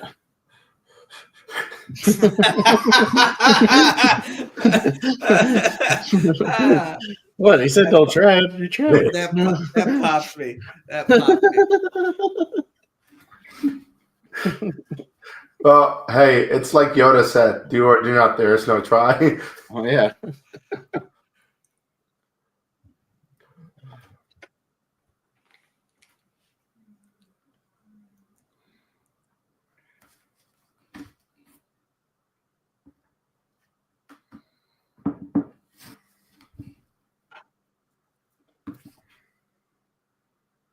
You're my brother, Anakin. Mm. I loved you. Oh, this sucks.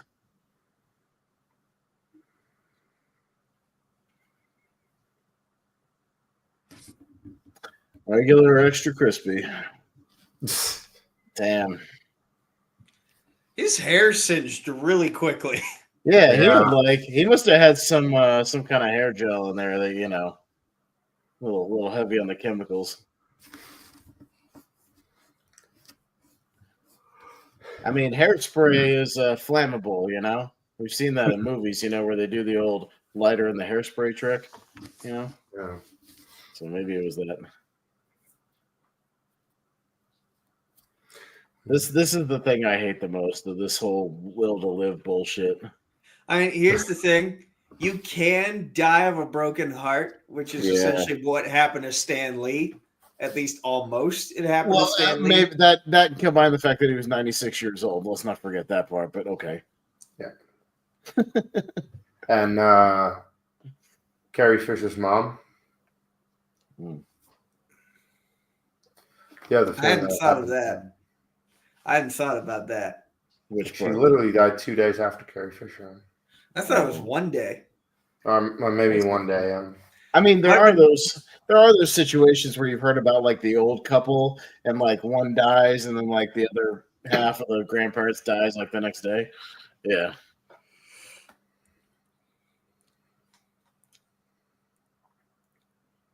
But then it contradicts the Leia shit where she's like, I just remember, I remember my mother or whatever. It's like, no, you fucking didn't.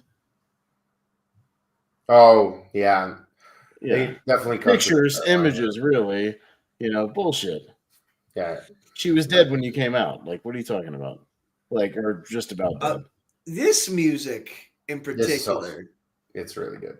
Mhm. Like, it feels so different from anything we've heard before. Mm. Fits the scene. Look at R7. Mm.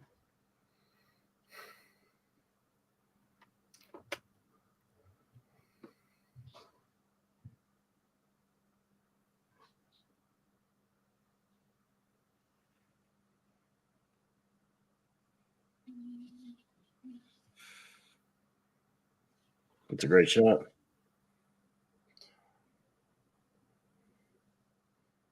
Her brothers.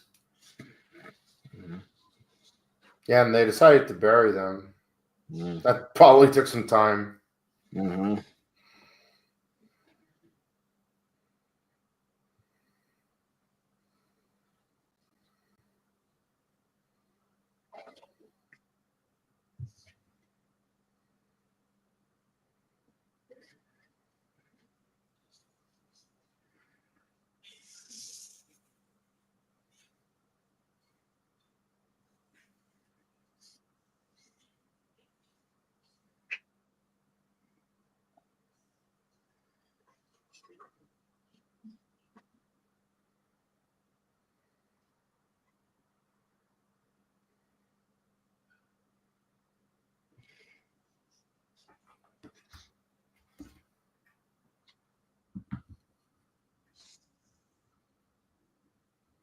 That is something interesting about your cut here, is that like the way the music changes so bluntly, as opposed to the way it would flow in a typical movie cut. I did my best to have somewhat of a I'm not saying transition. I'm not saying you did anything wrong. I'm just saying like it's a byproduct of the thing you've made here. But it's like it really just it's somewhat jarring, but like I'm not gonna let it bother me. Yeah. No, that's the thing. Like I tried to do somewhat of a transition with most of it, and there were actually moments throughout the episodes and Revenge of the Sith where I felt that the music kind of was similar to one another. But yeah, there are just moments when it's going to be quite different and I need to put it in a specific spot, otherwise it doesn't work. Yeah.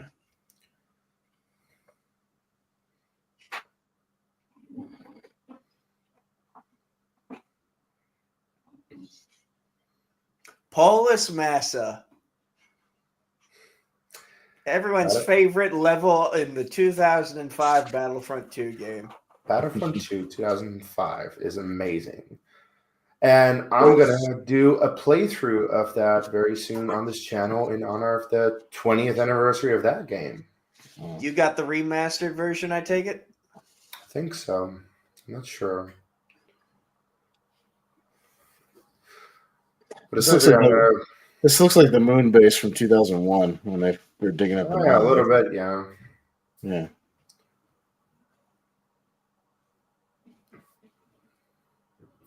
I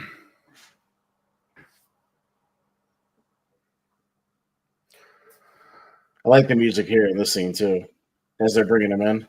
It's really good. This is the music from Return of the Jedi, I think. Yeah. Oh, yeah, when they're first entering Palpatine's throne room. Yeah. Mm-hmm.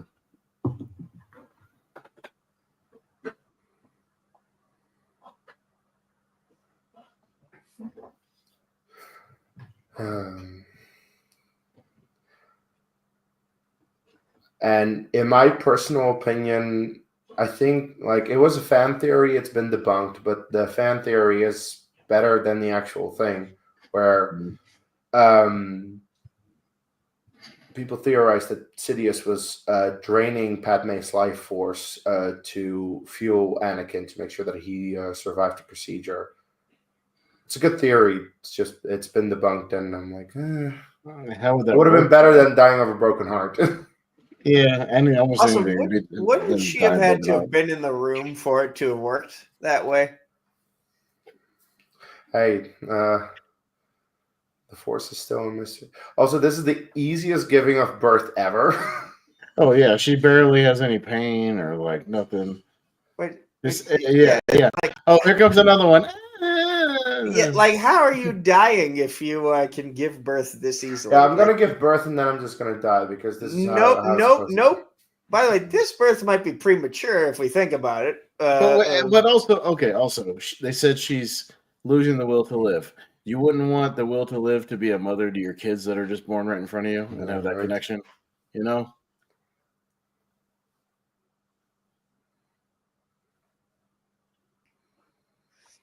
It's a girl. Ichuta. How rude. Okay, if Leia opens her eyes, then that helps clear up some of the plot holes here.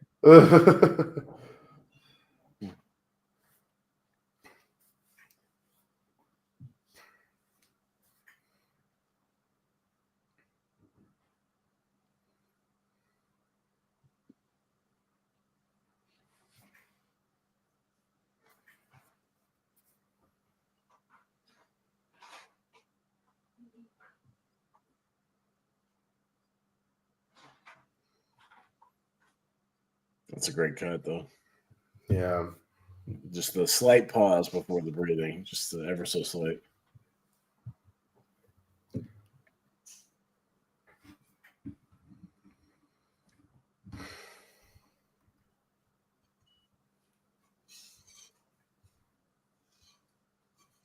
I sense the good in you, the conflict. Oh, you know what you've missed out on for an opportunity? The Tales of the Jedi episode where Ahsoka attends Padme's funeral. You could have added that little bit in. I suppose I could have, yeah. But Tales of the Jedi came out like 2 years ago. That was well after. It's also short. It's also short, so No, I'm aware of that. It's just it was well aware. It was well after I had made this version.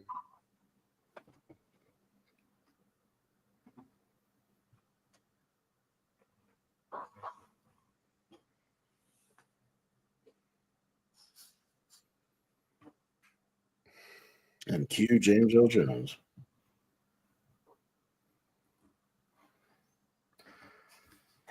No. Accuse James Earl Jones saying some of the cringiest stuff that Vader has ever said. Yeah. Wait for it. I felt it.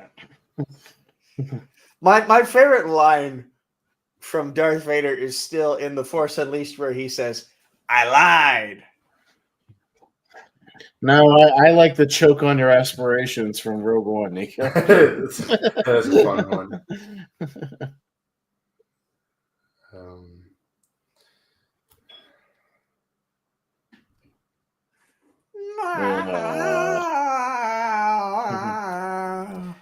Oh, shut up. That's probably my biggest issue, or one of my biggest issues with the special editions. I don't even care all that much about the change of the song in Return of the Jedi. Oh, I do. One of my biggest issues with the special edition is the no. Yeah. Why did you include that? It was a perfect shot, and they ruined it. Well, we get the idea when he's doing the back and forth. We know what he's thinking. You don't have to say it out loud. You don't have to say it out loud. His actions speak louder than any words. It's always a little jarring, though, when they have these scenes here on the ship, and it's a real set. This is a real set? Yeah. Oh. Yeah, it's always a little jarring. It's like a real table. It's not CGI. It's not just a green screen.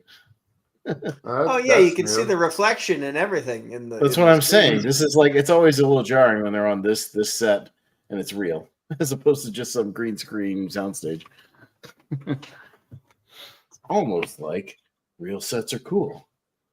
Yeah. If only they had just brought back the puppet for this scene, then everything would be real. Yeah, but it can't be the crack cocaine puppet from the Phantom Menace. Yeah, that's kind of the thing. Like, as much as I like the puppet in the original trilogy and The Last Jedi, he looked terrible in the Phantom Menace, and I'm glad that we got a CGI Yoda because I think the CGI Yoda fits the overall thing more. Get that Viking funeral.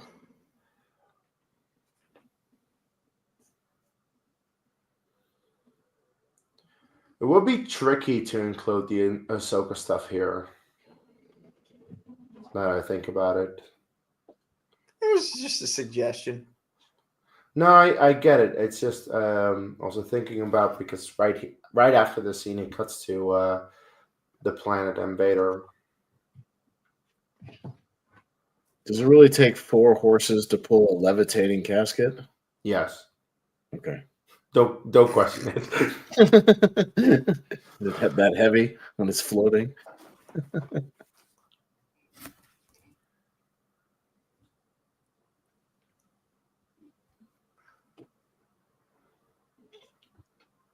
Oh, We some already hot- have hot Imperial troopers. Snow Trooper armor. That's it, yeah. Hot troopers, I like it. Yeah. Yeah, I'm gonna say it, Pat. Yeah, I'm gonna say it. Now, to be fair, I have the feeling that this scene actually takes place years after when they finally get to the planet. But considering I need to include it in the movie so that it can be wrapped up, I put it here.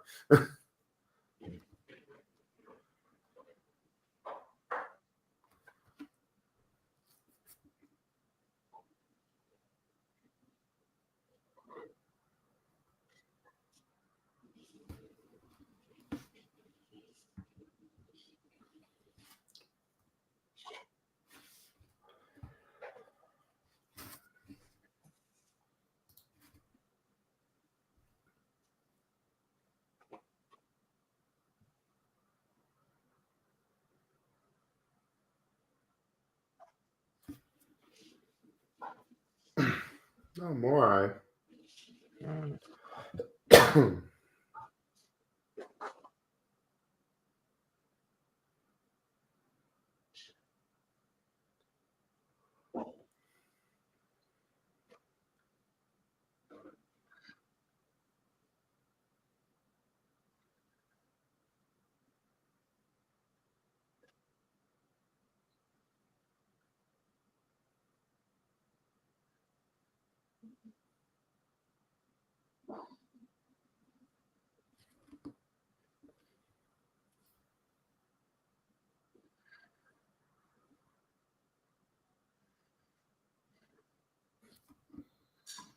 Now, I could have sworn that the last time I watched this, she just put both of her sabers in an X position and like kind of marked it down with like a shrine. I don't know if that's not what happened. I'm wondering what I was thinking of. I'm getting a little wonky CGI Tarkin in that scene briefly.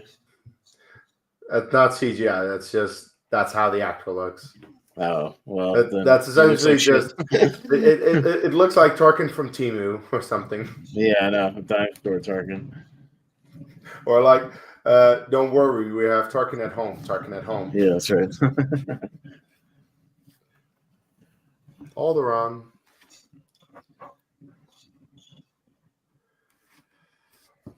This was the first time we saw Alderaan in any of the movies. Yeah, tune into Kenobi if you want to see more. I'd rather not. Yeah, no, I bailed after 3 episodes. I was bored. I liked it for what it was. I got so bored, dude. I didn't care.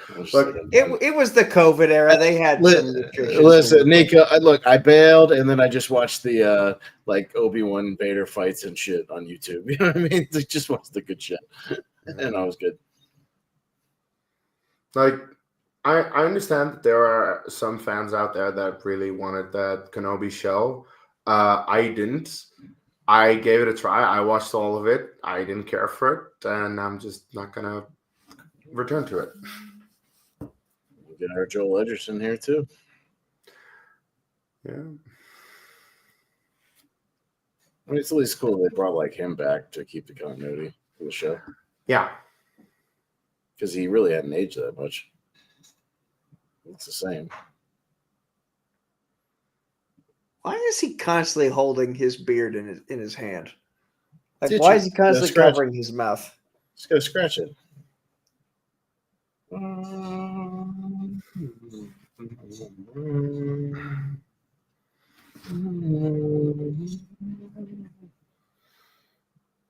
We made it. And We made that it. concludes our feature presentation of my Hey, cut of we made Revenge it. of the Sith. If you were here for all of it, congratulations. That was a long one. So 3 hours and 55 minutes later, what do we think 20 years later? And also for the people who, of course, watched this specific cut for the first time, what do you think? I'm going to start with Nico. What do you think? It still holds up, but it's definitely made a million times better by the addition of those 4 episodes. Now, granted, it's a lot longer, and I felt myself like starting to get exhausted after a bit. But it's like I like Ahsoka, I like Rex, I like Maul, and so throwing them into the picture and sort of like rounding out the whole thing of like, here's what's going on outside of the live action stuff you already know about, and here's how we tie it into this nice little bow and wrap it all together. It enhances the present, and we're only going to get more things that add to the continuity as time goes on. So who knows? Maybe there's another supercut to be made, not of this movie, but of other movies that maybe like add some stuff together. But to answer your question, loved it. Cool. What's your rating? Man, you know I don't do. You know I don't do ratings. Oh, you don't? Okay. I mean, 8.5 out of 10. That fine for you? That works. Austin, what do you think? Yeah, no, again, that was my first exposure really to the Clone Wars stuff outside of a few, clips here and there. So I don't have much context or emotional connection to the, payoffs of the episodes and whatnot. I'm watching the finale, first essentially. But, I mean, it was interesting to see that the animation was well done. I'll give it that. They came a long way since that 2008 movie, that's for sure. It's very good looking, great shots, great score. So, it was interesting in that regard. I still very much like Revenge of the Sith. It's probably my 3rd or 4th favorite Star Wars movie. I do enjoy it a lot. And yeah, that still works. Yeah, no, I mean, it's long for what it is, but I still enjoyed it, and you did a good job putting it together, Case. So nicely done. Flowed very well. Your rating? 8 out of 10. Very nice. 8 out of 10. Yes. Well, I'm going to agree with you on the 8 out of 10. I think it's a solid movie. Revenge of the Sith. It's always been. It's very nostalgic to me. And I think, having seen all of the Clone Wars and having that final arc being woven in so well into the story of Revenge of the Sith, what made me able to really cut it together that way, I was like, when I saw, I've seen this version several times now. I'm still very happy with it because I feel everything works really well. So this is essentially the version of Revenge of the Sith that I would choose to watch any day of the week if asked to watch it, even though it's 4 hours long. I don't care. Like I feel it's just worth it. It adds so much to it. So yeah, 8 out of 10 for me. Great movie. And happy birthday, Revenge of the Sith. 20 years old already.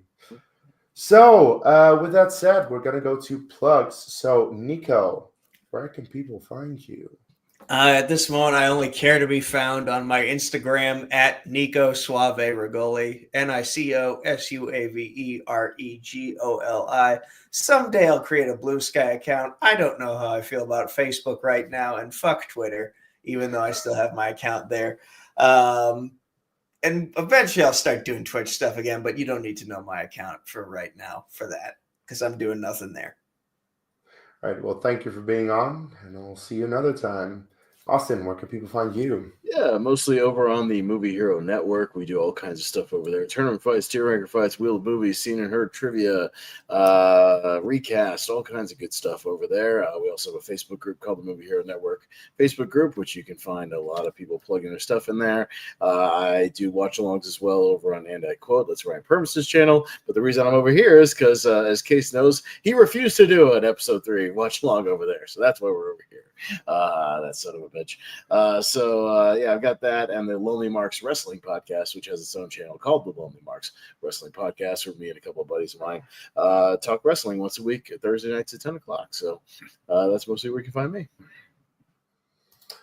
Well, thank you guys for being on. It was a lot of fun to have you on for this experience of Revenge of the Sith.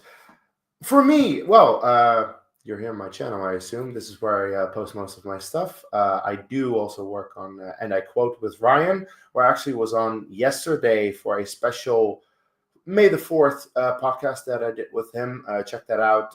And I quote, I need to put a link in the description. And by the way, I also have put links in the description to Nico and Austin's social media plugs. So if you want to check them out somewhere else, then you can do that. I already said this during the watch along. I'm going to be playing Battlefront 2 in a couple of live streams very soon on this channel. Probably right after I am done with reviewing Andor Season 2 and Tales of the Underworld, because right now there's a lot of Star Wars content coming out. So in the next couple of weeks, I'll be covering that. But once that is all done, it seems like we have a little bit of a dry patch, and I can just play some games and show how much I really love Battlefront 2. So check that out, coming soon on my channel. I think that's about all I can say. Once again, happy birthday to Revenge of the Sith. And once again, thank you, Nico and Austin, for joining me. And as always, may the Force be with you.